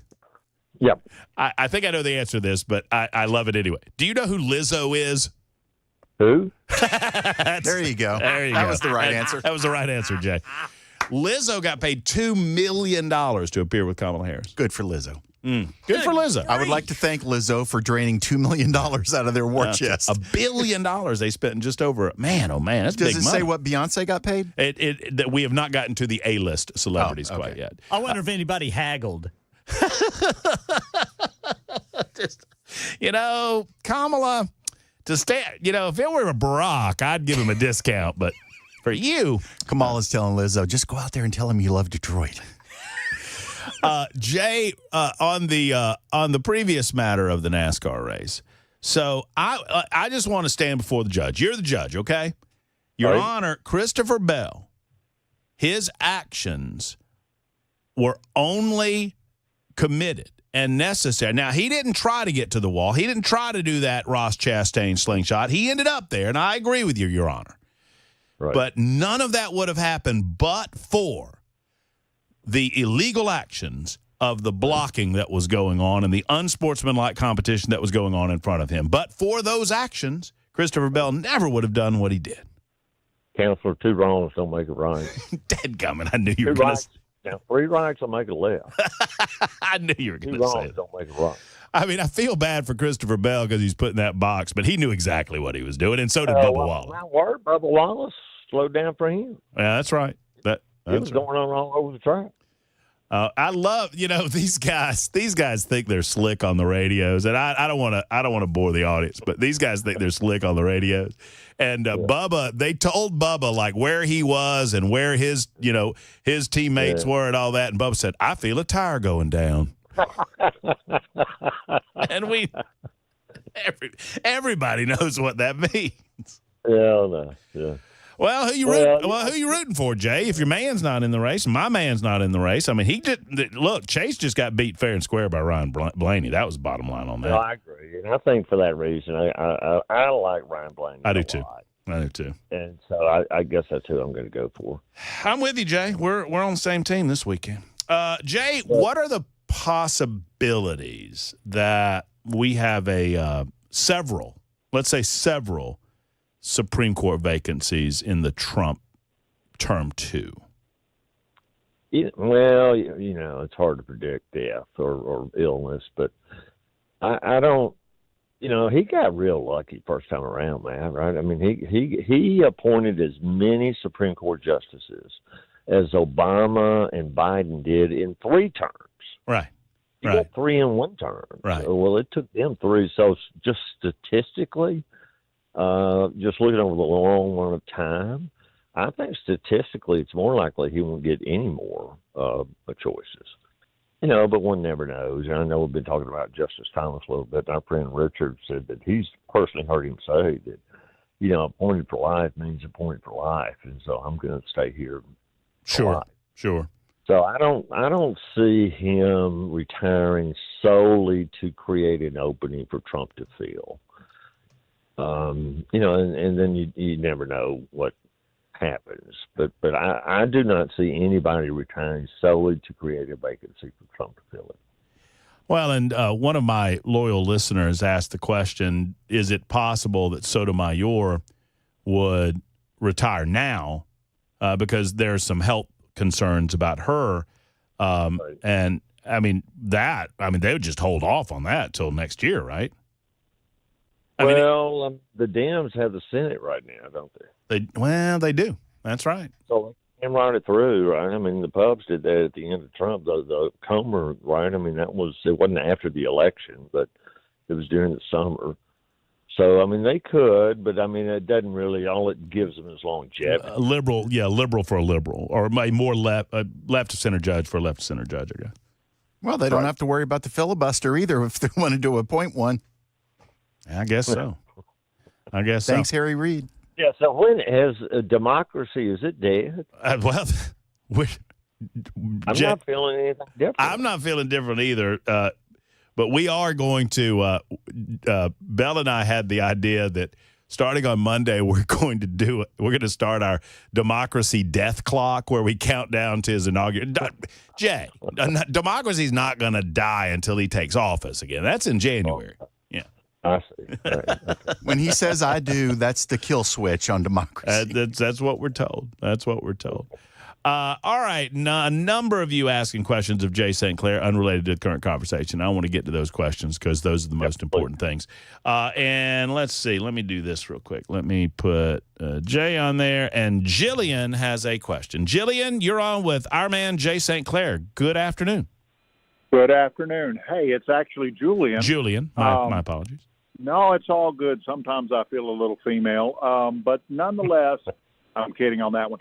I was just wondering, do you think making calls to our elected senators from Tennessee would have any influence in them getting a majority level or voting for a majority leader that would be unlike Mitch McConnell, perhaps not a Thune or a Cornyn, but perhaps someone like Rick Scott or Ted Cruz or even Rand Paul, somebody that would not run that place like Mitch McConnell did, and I'll shut up and listen. Well, thank you, Julian. That's in Matt's bailiwick, not mine, so I'll let you take that one, Matt. Well, Julian, I would say this. I think Donald Trump, after everything that he's been through, when he came into office in 2016, there were a lot of Republicans looking at him going, how the heck did this happen? What is this guy doing in D.C.?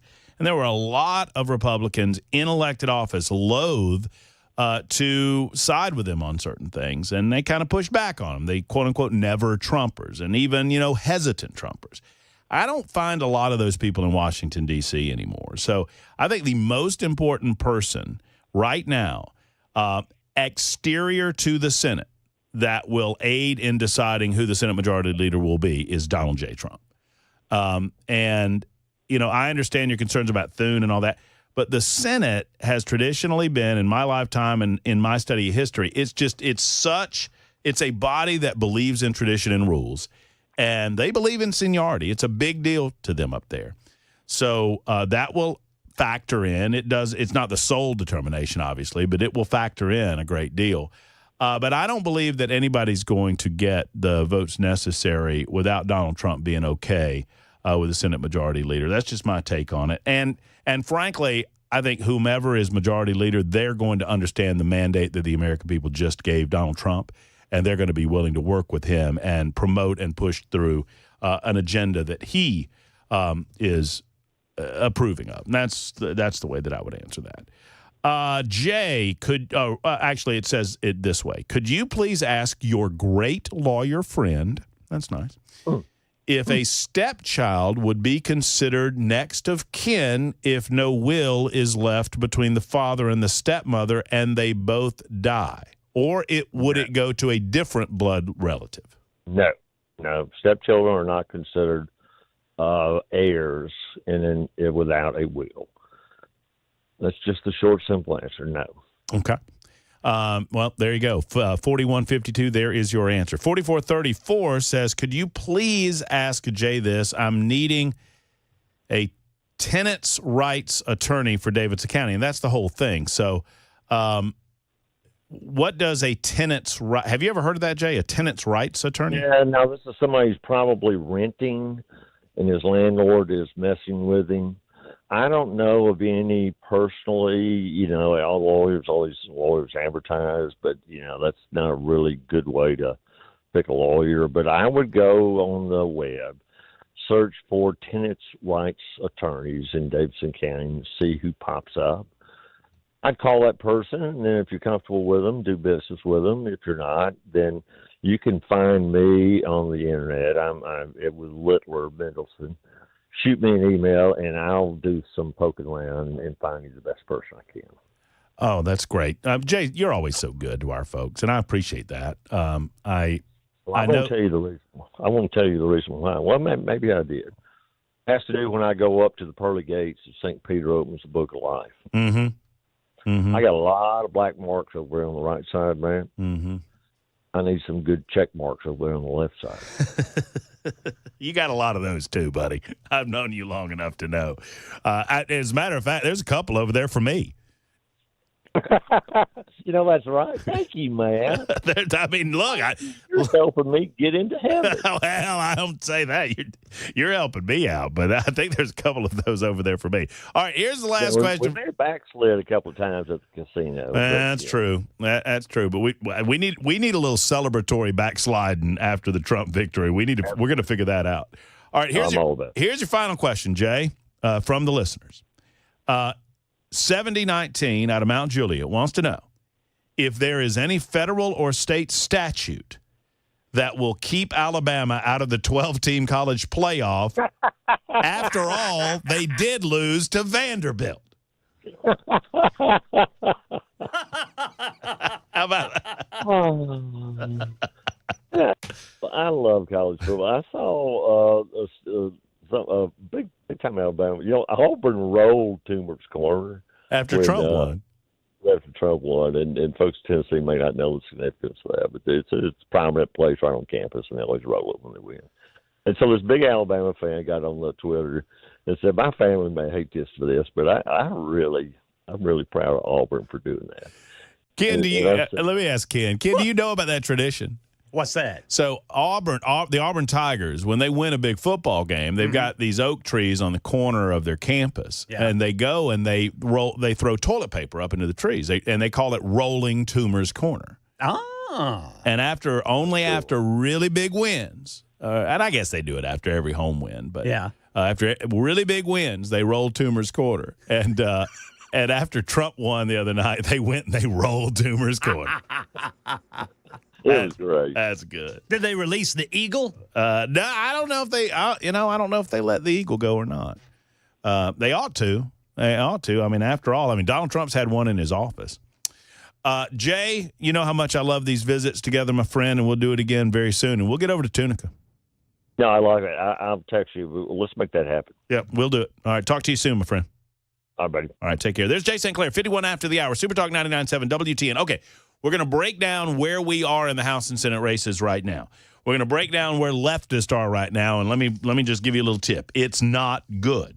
We're going to talk about a constitutional amendment for Supreme Court justices and whether or not that's a possibility to limit it to 9. Plus, even the most liberal of places, they figured out that liberalism is a death sentence. I'm talking to you, San Francisco, and to you, Oakland. That's all to come on Super Talk 99.7 WTN.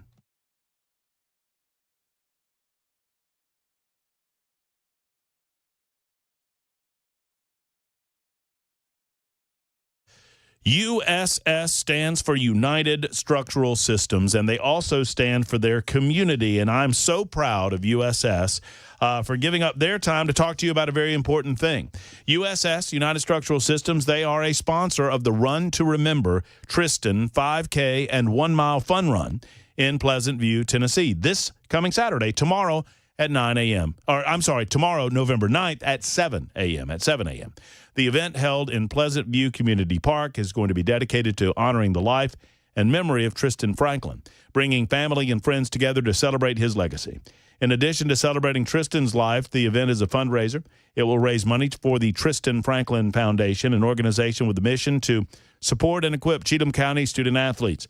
All proceeds from the races go directly toward providing scholarships for student athletes in Cheatham County and eventually leading to the construction of a track, with many more plans in the future. Join USS in signing up for the Run to Remember Tristan Memorial Race and Fun Run. Tomorrow, go to runtoremembertristan.com. I'm going to spell Tristan. It's Tristin. runtoremembertristan.com.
3 people charged in an alleged Iran-linked plot to assassinate President-elect Trump. This story and more coming up at 2 on Super Talk 99.7 WTN. Thank you much, Mr. Ken Weaver. Where did all these Democrat votes go?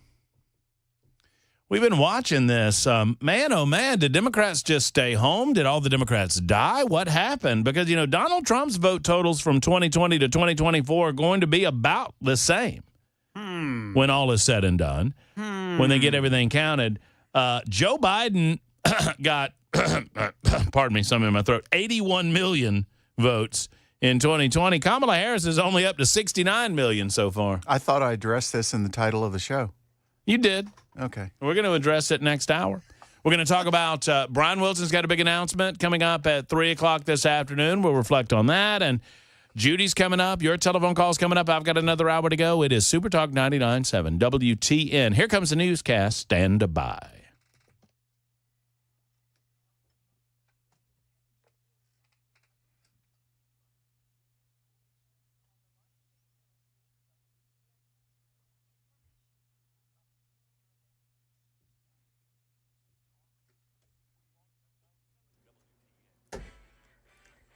2 o'clock on the dot. I'm Ken Weaver with your top stories. Still got that overturned truck blocking the left lane, 40 eastbound at the Cheatham-Williamson County line, and then 65 northbound at Rosa Parks Boulevard here at Metro Center.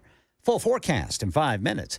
According to law enforcement sources, 3 people have been charged in an alleged Iran-linked plot to assassinate President-elect Trump. A court document shows the men appeared to have been hired by someone they met in prison. Aaron Katursky with more. The details in this criminal complaint come from a Farhad Shakiri who's charged with murder for hire and other offenses. He was accused of targeting an Iranian dissident and Jewish Americans here in New York City before the IRGC allegedly told him to turn his sights on Trump. Special counsel Jack Smith asking the judge overseeing the federal election interference case against Donald Trump to scrap her deadlines in the case so that the office can begin winding down the prosecution of a man who's just been elected president. Here's Stephen Portnoy. The special counsel's office says the election has created an unprecedented circumstance and that prosecutors need time to, quote, determine the appropriate course going forward. The court filing points to Justice Department policy, which says a sitting president's constitutional role and duties prevent him from being prosecuted. Judge Tanya Chutkin has now given prosecutors until December 2nd to lay out a proposed course for this case going forward. While Republicans will have control of the Senate in the new term, we're still waiting results of some House races. 218 is the magic number. Right now, 212 have been called for the GOP. There are about 20 races left, several of them out on the West Coast, where the counting is expected to take days because of the prevalence of mail-in voting. ABC News White House correspondent Karen Travers hearing about a call to Vice President Kamala Harris campaign staffers that was made following her speech on Wednesday. This call happened after the vice president's concession speech on Wednesday, and the vice president herself joined this call with the entire campaign team, senior campaign leaders, and sources say it was an emotional call. No surprise there, as they were very upset about that loss on Tuesday night. The vice president was candid. She told the staffers on the call that this moment sucks. That's the word she used. She said, it's time now to tell the truth about this. And she said, though, that there has been so much good that has come from this campaign. Here in Tennessee, TDOT has established what they're going to do if someone drives in a choice lane and they don't pay. Drivers, after 2 mailed invoices and no payment, will risk being sent to collection. Habitual offenders could have their registration revoked or it won't be renewed. Construction of these new lanes is expected to start on I-24 between Nashville and Murfreesboro in 2027. That's the latest news. Weather's next. I'm Ken Weaver, WTN News.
Hello, friends. Matt Murphy for Savory Spice. Not only is Savory Spice a one-stop shop for all things cooking, for all things spices, needs in the kitchen, they're also locally owned, which is important to me. I love spending my money locally, and Holly and David are oftentimes right there in the shop in Savory Spice, whether it's at L&L Market in Nashville. They've got a location there in the market on Charlotte Pike, or right off the square in Franklin. Savory Spice is so good at what they do, and you don't have to be experienced around the kitchen to understand how to utilize the services of Savory Spice, because they've got Spice and Easy lines of products. They've got grilling tips. They've got grilling products. They've got stuff for Thanksgiving. I mean, man, oh, man, they've got it all at Savory Spice. So whether you're thinking about Thanksgiving a little early, or maybe you're thinking about a tailgate this weekend, let's stop by Savory Spice, the one and only.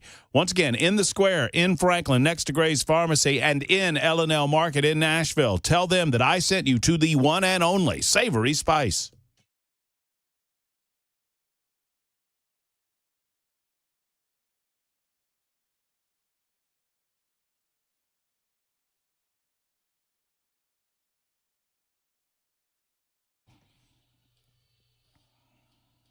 You catch me yawning again? That's good. I did. I didn't notice it. It's true. I did. I apologize. It is 2:06, and a good afternoon to all of you. Thank you for being around. It's the Matt Murphy Radio Show until 3 o'clock this afternoon. We hand off to the drive at that time. Brian Wilson has been previewing an announcement that he has coming up at 3 o'clock. No, I don't know what it is. Or if I did, I couldn't tell you. I know. I think it's got something to do with the bulldog. The bulldog? Yeah, about his bulldog. But don't scare people about the bulldog. I'm not scaring people. I mean, why would he make an announcement on the radio if it was a bad thing? Well, it's a good thing. Yeah, so it's probably about the bulldog. Probably about the bulldog. Maybe it's about the birds that are outside of it. I don't know. I have no idea. I mean, it might be something about Watertown. Maybe Brian Wilson is announcing that he's going to declare himself an authoritarian fascist over Watertown, Tennessee. How about that? I'm sorry, had that not already occurred? Actually, it did, kind of. Yes, I've been to his home. He is certainly the mayor of Watertown, if not in name and function. One way or the other, Brian is coming up at 3 o'clock, and a lot of chatter about that. Several of you asking me, and, if I did know, I couldn't tell you. And so that is that. Brian has it at 3 o'clock this afternoon. Be sure to tune in. We're here till then on Super Talk 99.7 WTN. So liberals are not well. They're not. We have gone from shock and disbelief. We watched that Tuesday night into Wednesday morning. As Wednesday rolled into Thursday, the reality of all of this kind of settled in on them. And as I said in the first hour, the Libertarian Lunchtime Hour, I'm not talking about those powerful elites that know better. I mean, the same people that called Donald Trump Adolf Hitler 3 days ago or 4 days ago or 5 days ago, the same people, they're now inviting him to the White House. If they believed he was a fascist authoritarian, why would they invite him to the White House? Honest question. Joe Biden has invited and Donald Trump has accepted an invitation to the White House to aid in the transition from the Biden administration to the incoming Trump administration. If these garbage, and I'm going to say it, if these garbage human beings actually believed what they were preaching over the last month or two, that Donald Trump is Hitler and that he represents authoritarian fascism in America, why are they inviting him to the White House? Why would they do that? The answer is these people do not believe what they say. It is perfunctory. They do it because they don't have a plan or a message of their own, and they decided their message had to be Orange Man bad. And yet again, as he did with the lawfare, as he did with the assassination attempts, as he did with the impeachment attempts, at every turn, Donald Trump beats them. And it's a glorious thing to see. But I am saddened, not for those people, they need to be dealt with. I am saddened for the people that bought into it. The people, the American people that believed these liberals, that believed Kamala Harris and Joe Biden before her, that believed all of the rest of them, the talking heads on the mainstream media networks, that Donald Trump was this, that, or the other thing. We have broken these people. Look, Kathy Griffin has never been well. But let me tell you, Kathy Griffin is more unwell than ever. I don't think that our beloved country, America, knows what it's in for with a fascistic society and dictator. I'm not being hyperbolic. I'm not being dramatic. I have said this on tapes before, but I am shocked and crushed at how many people I personally know did not vote or felt like there was no difference between the candidates or just were too self-involved to learn anything about it. And that makes me sad. Mm-hmm. She's sad. And, okay. Yeah, that's fine. You know, you're allowed to be sad. Just because I live in Kathy. California and have a lot of protections other states don't, doesn't mean there won't be a federal ban on abortion. And although I know that's sort of funny, me worrying about abortion, but just being a lifelong feminist at work. Tell me, and this is where I want to stop the tape, because I think Kathy represents, I could play them over and over and over again. There's hundreds, if not thousands, if not tens of thousands of liberals like Kathy Griffin. And she is being rather reserved for her. We're a minute into this and she's yet to curse. That comes later. Donald Trump has repeated over and over and over and over and over again to anyone who will listen, and it is at the risk of dividing him against evangelical Christians that he has said that he has zero interest in initiating, zero interest in supporting, or signing a federal abortion ban. Donald Trump, like yours truly, Matt Murphy, believes that per the Constitution of the United States, that those decisions and those matters are left individually to the states and by extension to the people of those states. And believe it or not, there were states Tuesday night that voted for Donald Trump. Missouri is a great example. Missouri voted for Donald Trump and simultaneously voted to certify a right to an abortion in their state. When he was running in 2016, did he not repeatedly state that it was his goal to overturn Roe v. Wade? Yes, he did. And he did that, did he not? Yes, he did. So why would he be lying now about an abortion ban when we saw his goal, we saw him achieve his goal. Now he's stating this is not a goal, but we're still supposed to believe that he's going to go after it. I don't know what these people don't know about listening to him and believing what he says.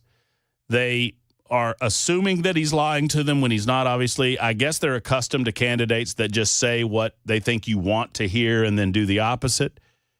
But you're exactly right. And I should note, just to be a little more specific, when we say that Donald Trump, it was a goal of his, Roe v. Wade, obviously the executive branch of government doesn't play a role in that except that they appoint the individuals that would. And he promised to appoint justices on the United States Supreme Court level that would look at Roe v. Wade in a particular lens, that would look at it, as I've always looked at it, as an overreach of the judicial branch of government, because they essentially made law in the ruling in 1972, I think it was. And so Donald Trump made that commitment. He appointed those justices. Those justices looked at a case. It was Dobbs v. Jackson. And they determined that this was not a role of the federal government. They made no assertion about whether or not abortion should be legal. They, in fact, bent over backwards to not do that. What they did say is that it should be left up to the various states respectively. And that is what they have done. And so, if you live in some states in the United States of America, you will have the ability to have an abortion if you are a woman up until the moment of birth. Hello, Minnesota and Tim Walz. If you live in other states and you are a female and find yourself pregnant, you can have an abortion up until a certain amount of weeks within your pregnancy. And in some states, there are hard and fast rules against abortion in those states, except for the life of the mother and other exclusions and exceptions. Many states have rape and incest exceptions. Some do not. if you are so concerned and feel so compelled and you believe in this issue so much, you have the right to petition your government for a redress of grievances. It is a right guaranteed you in the Constitution of the United States of America. And in doing so, if you gather enough people together that you compel your state legislature or your governing body to do something about it, you have that opportunity to do it. You can affect change in your individual state if you so desire. But nobody bother Kathy Griffin with these minor details. Worry about all of it. And the fact that the boys should be just as worried, because if you're really living in sort of the Trumpian, Christo-fascist, megachurch, I think Trump is stopping child trafficking, QAnon world, then if your son gets a girl pregnant and they're both 15, then you, of course, will force that they marry and keep having as many Duggars as possible. So Kathy Griffin believes that the government of the United States of America is going to force two 15-year-olds to get married. Uh-huh. So it's going to be a Duggar America, everybody. Remember how that one ended? Okay, you know what? We're going to keep fighting. She's not doing well. She's really not. And, Trump will crumble. I mean, he's... So Trump will... This is my favorite aspect of this video, that she has nothing else to say except, oh, he'll crumble. And then she starts talking about it. I mean, because he's done so in the past. Trump will do exactly what I'm doing right now. Which is, crumbling. He's not looking too healthy these days. And then President Vance will be terrifying and horrible because he's as crazy as Trump, but he's smart. It's a nice little backhanded compliment. So, and the way things are going in this country could then get reelected. We could have President Vance for 8 years. I like the way Kathy Griffin is thinking. Huh?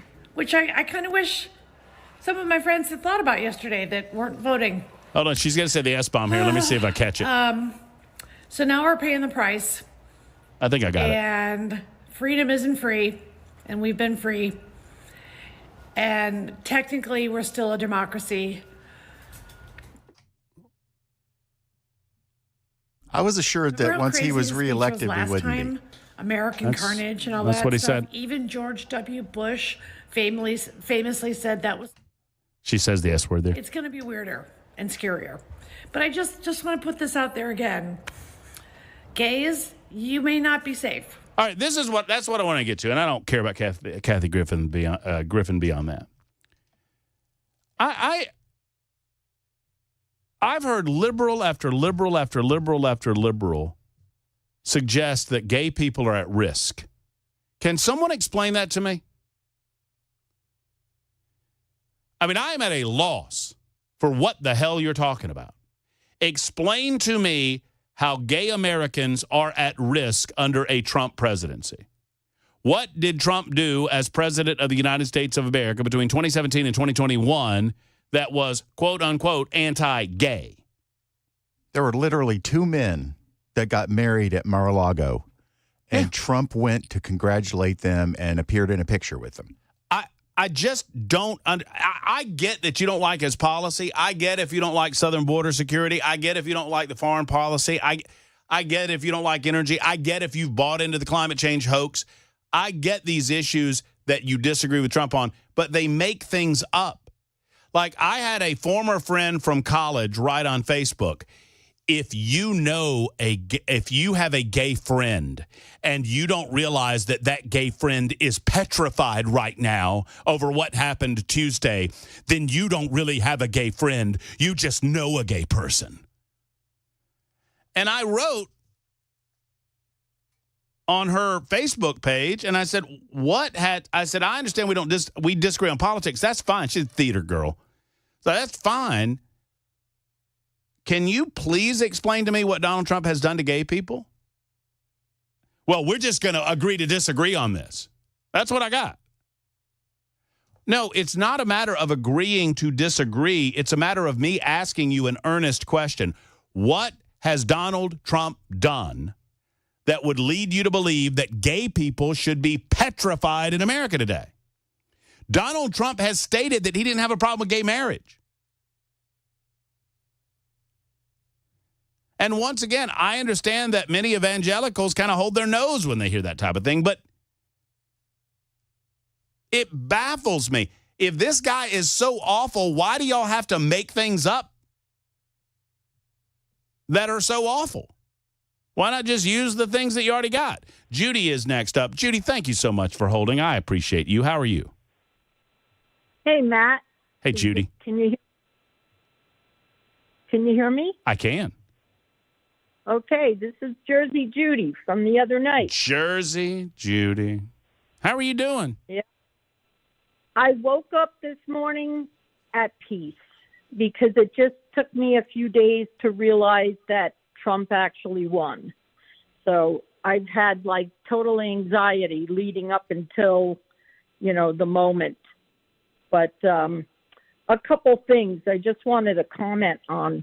One thing that really irritated me up in Jersey is my body, my choice on abortion. Quite frankly, I'm sick and tired of hearing about it. But how about the COVID vaccine? My body, my choice.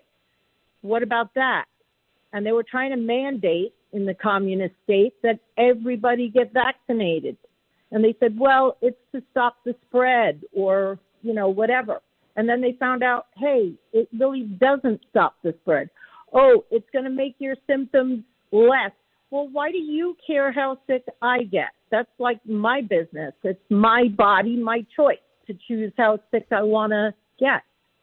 I know 2 men who took the vaccine and died within hours. My sister took the vaccine. She's crippled. She walked in fine, came out in a wheelchair. She can't walk. She's paralyzed. That's just one of the things that really irks me. The other thing was friends. That's what I originally wanted to call about. Friends that I've had that were liberals or libtards, as we call them up there. They're very inclusive of your point of view unless you disagree with them. And then I always listen to what they had to say. And then when I try to rebut, then they shut me down or, oh, we got to agree, we don't agree, and blah, blah, blah.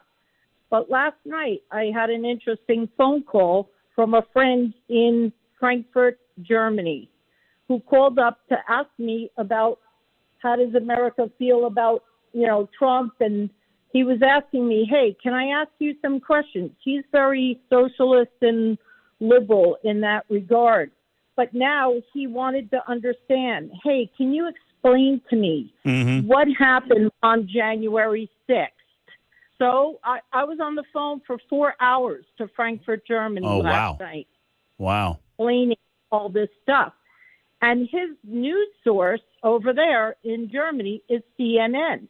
They don't get Newsmax or One America News or, any conservative channel.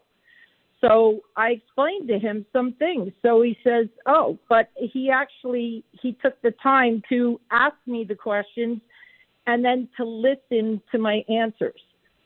So it was, I felt good about that when I woke up this morning, like, oh, okay, at least one friend I have is listening or asking. Most of my friends that I used to have, they cut me out because they said, if you support Trump, I cannot be friends with you anymore. So when I moved down to Tennessee, people said, aren't you afraid to move down there to a place where you have no family and no friends? And I said, well, right now I have no friends up in New Jersey anyway. Well, you know what you do have? You know what you do have, Jersey, Judy? What? You had a lot of friends over in Wilson County the other night. Yes. Yes. It was It was Well, so and you got a friend on the show too. I hate that I have to do this though, but I got to go. Judy, thank you for the call. I got to run, and I apologize for interrupting your story. But that's an incredible story that you told out of Germany, and thank you for doing the hard work, getting the truth to people overseas because they're not getting it from #NeverCNN. But thank you for the call, Judy. Have a great weekend. 24 after the hour on Super Talk.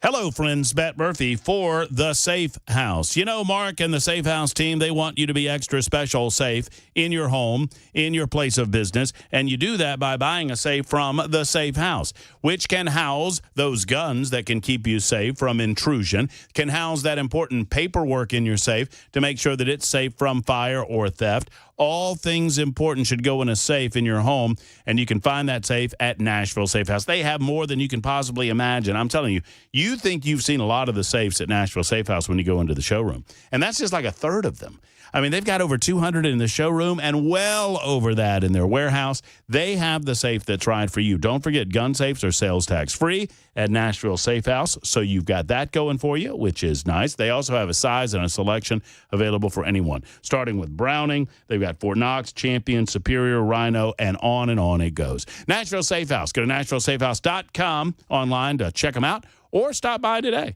4th Avenue South, across from City Cemetery. Tell them Murphy sent you to Nashville Safe House.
An alleged plot to kill President-elect Trump. We'll tell you about it at 2:30 on Super Talk 99.7 WTN.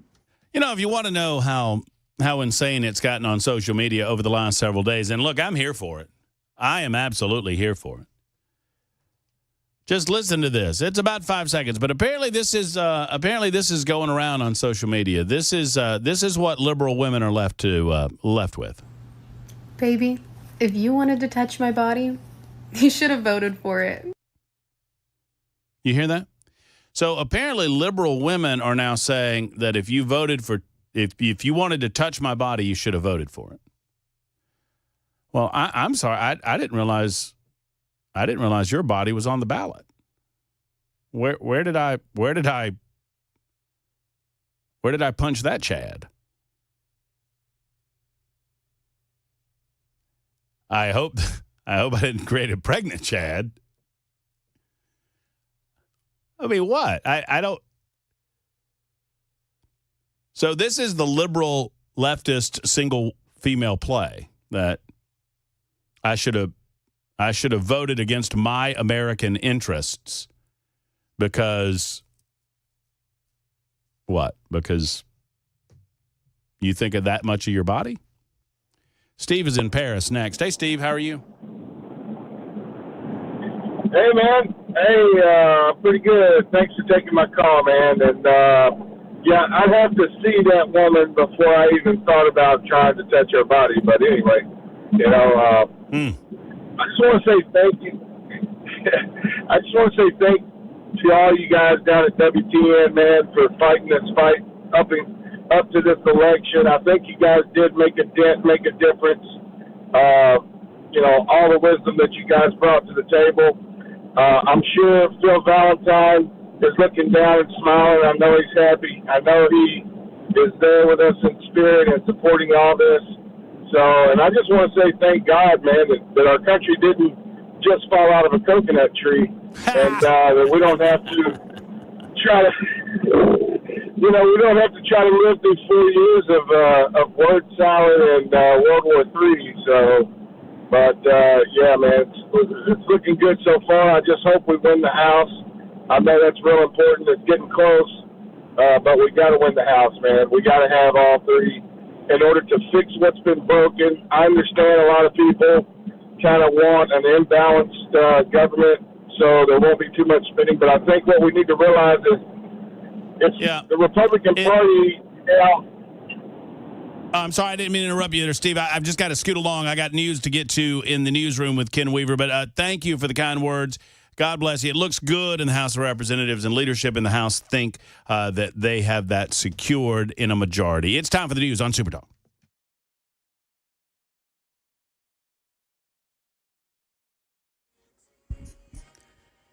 I'm Ken Weaver with your top stories. And let's get to traffic, shall we? Overturned truck, left lane blocked. That's still there. 40 eastbound at the Cheatham-Williamson County line. 65 northbound at Rosa Parks Boulevard. 65 southbound at Trinity Lane, just north of downtown. Full forecast in 5 minutes. According to law enforcement, 3 people have been charged in an alleged Iran-linked plot to assassinate President-elect Trump. A court document shows the men appeared to have been hired by someone they met in prison. Here's Aaron Katursky. This guy, according to the complaint, talked 5 different times about this with the FBI from Tehran. The 2 operatives are in the United States. They're under arrest. But this Farhad Shakiri is in Tehran and on the phone with the FBI talking about this alleged plot, voluntarily, the complaint says, and dropping dimes on his handlers at the Iran Revolutionary Guard Corps. Special counsel Jack Smith asking the judge overseeing the federal election interference case against Trump to scrap her deadlines in the case so that the office can begin winding down the prosecution of a man who's just been elected president. Judge Tanya Chutkan has now given prosecutors until December 2nd to lay out a proposed course for this case going forward. Illegal immigration update. A federal judge yesterday struck down a Biden administration program that impacts an estimated 500,000 undocumented immigrants in this country. Biden wanted to allow unauthorized immigrants married to American citizens to get legal status and a faster path to U.S. citizenship. Trump-appointed U.S. District Judge J. Campbell Barker found the program violates U.S. immigration law, agreeing with the lawsuit filed by Texas and more than a dozen other Republican-led states. The mountain fire in Ventura County is not growing as quickly as it was earlier this week. Firefighters slowly starting to bring it under control, but at least 220 buildings have been damaged or destroyed. That's the latest news. Weather's next. I'm Ken Weaver, WTN News.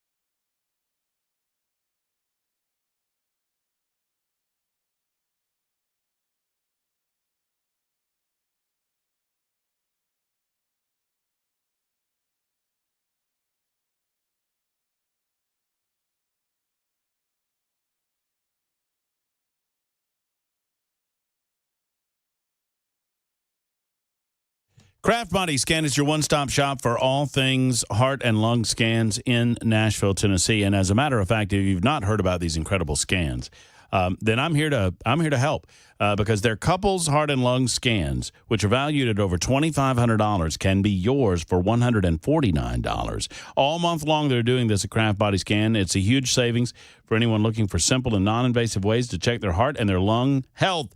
These scans can be a serious game changer as well. We've heard the stories, right? So these CT scans are non-invasive, as I mentioned. They only take about 8 minutes or so. They're gone over by a qualified radiologist, and any abnormalities, they will detect those. They will alert you to them, and oftentimes, if that is the case, you're finding it way, way early, long before symptoms have occurred, and that is a good thing. Plus, most often, they give you the thumbs up, say everything's A-OK, give you peace of mind. Let's take a proactive step toward better health right now. Book your couple's heart and lung scan today at togetherwescan.com. That's togetherwescan.com or call 615-436-1000, 436-1000.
Hello, friends. Matt Murphy for Efficient Heating and Cooling. It can be hard to find a trustworthy source for all things heating and cooling your home, the conditioning of the air inside of your home. Jeff Eddy is that trustworthy source. Efficient Heating and Cooling is a great company, and they have your results in their minds first, middle, and last, and always. Jeff Eddy's never going to try to upsell you on a new heater. If you don't need it, he'll tell you that. He'll tell you the life in that heater, and if the time comes, you might need a new one. And they're an Elite Pro partner with Rheem. They can direct you for the proper unit for you and your home and your family. Efficient Heating and Cooling also offers no overtime rates. That means that anytime they come out to your home, you're going to pay the same price because they know your heater doesn't know what time it is, and you shouldn't pay more just because it's 6 or 7 o'clock at night. Plus, you'll never pay more than $125 for a maintenance call, no matter how many units you might have. Efficient Heating and Cooling. Go to efficienthvac.net, efficienthvac.net, or 615-784-4424, 784-4424 for Efficient.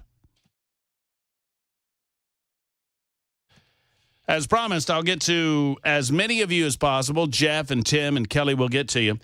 Real quick, a lot has been made of the numbers that weren't. The numbers that weren't. when it comes to this election cycle. So in the 2020 election cycle, we were led to believe that in the midst and fog of COVID-19, that Donald Trump received 74,224,319 votes, and that Joe Biden received an unprecedented 81,284,666 votes. 666. So it has not gone without notice that in the 2024 election cycle, where one would seemingly believe that more people than ever have voting availability to them with early voting and everything else going on, that Kamala Harris would approach that number, and it just hasn't come to fruition. Kamala Harris, when all is said and done, I mean, stupid California is so slow. They're so slow. It's ridiculous. California has only gotten 57% of their vote in. It is Friday. It is embarrassing. Had they any shame, they would experience shame right now, but they don't have any. So they're not. Thankfully, Nevada finally got off their heinies, and they've counted all of their votes, and they are a Donald Trump state. Arizona, while they only have 78% of their vote in, it looks like they are firmly in Camp Trump. So Trump will end up with 312 electoral votes to her 226, a landslide by any measure. Donald Trump will also end up with probably roughly the same amount of votes that he had last time around. Last time around, he had 74 million or so. This time around, right now, he's got 73.5. He'll probably end up with about 74.5, around the same number of votes. Yet Kamala Harris has lost 11 million votes to Joe Biden in 2020. Man, you should have kept Joe. Huh? Now, of course, we all know, don't we? Now, I understand your mind goes to harvested ballots or ballots that were stuffed, and all of that stuff went on, and I'm certain. But I think more than anything, what the Democrats engaged in was duplication of mail-in ballots and then harvesting of those duplications. That's what I believe. What I'm talking about is in Detroit, Michigan, and Milwaukee, Wisconsin, and Philadelphia, Pennsylvania, and Pittsburgh, Pennsylvania, to a lesser degree, and Atlanta, Georgia, Philadelphia, Milwaukee, and Detroit. 4 cities. Let's concentrate on 4 cities. I believe that there were duplication of ballots sent, and I believe that multiple ballots would be turned in, and I believe that multiple ballots were counted for the same voter. I believe that vote harvesting happened in such a way that people who had no intention of voting were cajoled into doing so by streetwalkers who would go from apartment complex to apartment complex. Have you done your duty? Have you turned in your ballot? I'll wait and I'll take it to the polling place for you. If you go in the right areas, you don't have to ask them how they're going to vote, which would be illegal. All you have to do is make sure they do it. And if you turn those 30% return areas into 60% return areas, and then you begin duplicating ballots, suddenly find yourself with 11 million votes. It is an amazing unspoken that no one in the mainstream media outside of Fox News and maybe Newsmax or News Nation, I don't watch those as much, no one is mentioning, no one's bringing up. What happened to the 81 million votes that Joe Biden received? How many of those people were dead? How many of those people didn't exist? How many of those people double dipped? There is no other way to analyze this, folks. You do not see a spike in one election. And by the way, in the 2016 election year, they were in the, I think Hillary Clinton received 63 million, somewhere along those lines. Maybe 64. Outpaced Trump in the popular vote. Donald Trump is set to receive roughly the same amount of votes that he did in 2020. Kamala Harris is behind by 11 million. This is from that text that Sapicki sent us. 2004, Kerry got 59 million. 2008, Obama got just 69.5. 2012, he got 65.9. Okay. Hillary got 65.9. Okay. Biden, 81.3. And Harris, 66.4. So basically back to where it's pretty much Well, hovered. and she's now up to almost 70 because they're still counting. 70 million? Yeah. Okay. But she's still 11 million behind Biden. Yeah. Where'd all those votes go? But the spike, the difference is in Biden's election. It's not. She's on that's right. point. That's right. No, yeah, she's on track because they didn't cheat. I said it. I mean it. Tim is in White House. Hello, Tim. Hey, how are you doing? All righty? I'm great, Tim. Thank you for calling. How are you? Good. Pretty good. All right. 2 points. All right. They were talking earlier this morning about the liberals having an uprising or something, and I think you've about seen it. A Facebook meltdown is about all they got, really, I think. The other thing is Trump's, comeback. He went from probably the most investigated man to ever walk the planet to not just beating one incumbent, but two incumbents. I don't know if that's ever been done before. Yeah, I mean, he did a 2-for-1, right? I mean, he dispatched of Joe early and Kamala late. One fell swoop, right? Nice. Great call, Tim. Thank you for making it. I'm going to get to as many as I can. Kelly is in Bell Buckle. Hello, Kelly. Thank you for calling. Hi. I was thinking about this, and I compare it to the year 2000, Y2K moment. Just exactly, everybody was so upset. The world was going to end. And yet the next day, life went on. Well, no, it's actually, for liberals, this is their Y2K, isn't it? I mean, you're right. And thanks for the call, Kelly. Kelly's dead on. She said this is like Y2K. Everybody built up to Y2K. Oh, my goodness, what if this happens? Oh, my gosh. And a lot of official-sounding people were like, oh, boy, our computers are going to explode and our lights are going to go off and you're not going to be able to get water and all hell's going to break loose. And Y2K came along and nothing happened. I mean, it was a bunch of nothing. Same thing for these folks. I mean, sadly, these liberals don't know any better. But they'll figure it out. Life will go on. They'll calm down. And they'll begin nitpicking Trump sooner or later about something or another. Jeff is next in Hendersonville. Hello, Jeff. Brother Matt, how you doing? I am well, Jeff. I hope you are, friend. Wow, what a weight off our shoulders. Already good things are happening worldwide and Love it. Domestically. And as far as the meltdown, you know what? Hey, if they're going to keep doing it, that's what lost them the election, part of it at least, right? So if you want to stay on that bus, it'll take you to nowhere again. But two things I just want to say. Number one is 312.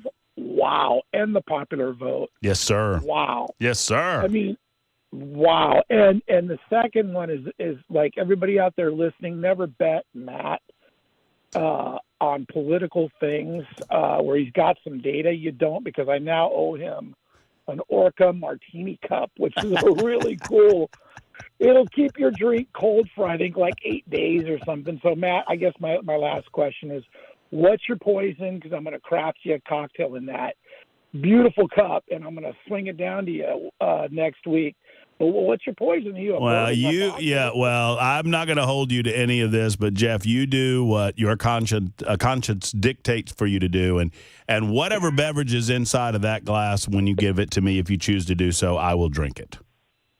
Well, I'm a bad influence here, so maybe that's fine. I trust you, Jeff, implicitly. So anything you put in there, I'll drink it. How about that?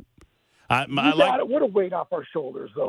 Man, it sure is. I cannot tell you how excited I am about this weekend. Cannot tell you about how excited I am to take a little break from politics, watch a little foosball with my friends, have a little fun. You better look out, Bobby Boucher. Oh, I'm worried about those rebels, man. Them rebels, the devil. Yeah, Ken. Exactly right. Rebels are the devil. Worried we're going to get beat by them. Back to Jeff's thought. Jeff, my grandpa always told me never turn it down and rather have a bottle in front of me than a frontal lobotomy, and that I drink OP. That is other people's. I trust you implicitly, Jeff. And I think of the famous quote from Winston Churchill. He was dining with Lady Astor, And lady said to Winston Churchill, because she didn't like Winston Churchill. And, he was being his typical crude self. And she said, Mr. Churchill, if you were my husband, I would poison your drink. And Winston Churchill said, Madam, if you were my wife, I would drink it. This is brilliant. We'll check in with Brian Wilson in a second. Super Talk 99.7 WTN.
Final update on this tally of votes happening on the left coast. My goodness gracious. Nevada finally got their act together, and they got to 95% of the vote. Arizona is still at 78%. California is just sitting there at 57%. It's like they just said, "Oh, to heck with it. We'll finish this up at some other time." Who knows? In the meantime, away from this as they say on A Christmas Story, this politics slop, monkey update, 43 monkeys escaped from South Carolina from their facility. None of them, as of this morning, have been caught. For me, that's good news. I don't know where Brian Wilson is on the monkey story. I'm rooting for the monkeys. I'm rooting for the monkeys too, my friend. Hello, Mr. I want Wilson. the monkeys to have a wild time there in South Carolina. I do. Make their way over to Monkey Island and just have a great time. Absolutely. I'm full all in on the monkeys, and hopefully we'll have good things coming for the monkeys. And you've got something pretty big coming up in just a couple of minutes. Well, Mr. I have a little a conversation that I want to have with the listeners of my program who've been so gracious to me, and I want to fill you on a few things. We put out a little notice that if you could be at 3 o'clock, that we would appreciate it. And immediately the wild and rampant speculation began. I can quash a few of these. No, there is no way in hell I'm going back to Washington. So. I heard you were going to be press secretary. That's what I heard. That was actually somebody floated that idea. No. I mean, it took me 31 years to get out of Washington, and I'm sure as hell not going back now.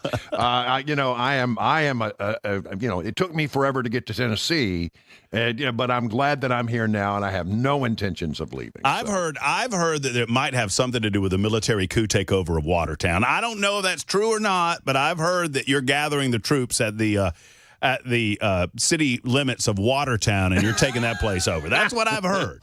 Yeah. I don't know if that's the facts. There's a few things need to get straightened out around here, and no, if you'll allow me in a few minutes, we'll share this with the audience, and I do appreciate your patience on the matter. And we've also got a lot of news here today. I've been looking. You're right. What is going on that we can't get an official AP call on Arizona or Nevada? Some organizations have called Nevada. Arizona's still up in the air, but. And the other question is, how does the House look? I mean, we've got the White House, we've got the Senate. Are we going to, do the trifecta and get the House as well? I'll give you an update on all that. It's all straight ahead, right after the news at 3 o'clock. 3 o'clock news coming up right now with Ken Weaver. Big announcement from Brian Wilson following that. Looking forward to that, along with the rest of you. Thank you for being with us this week and always on Super Talk 99.7 WTN. Looking forward to the drive this afternoon. Until Monday, friends, have a wonderful weekend. Hope your team wins, unless your team is the Ole Miss Rebels. In that case, we'll talk to you on Monday. So long, everybody.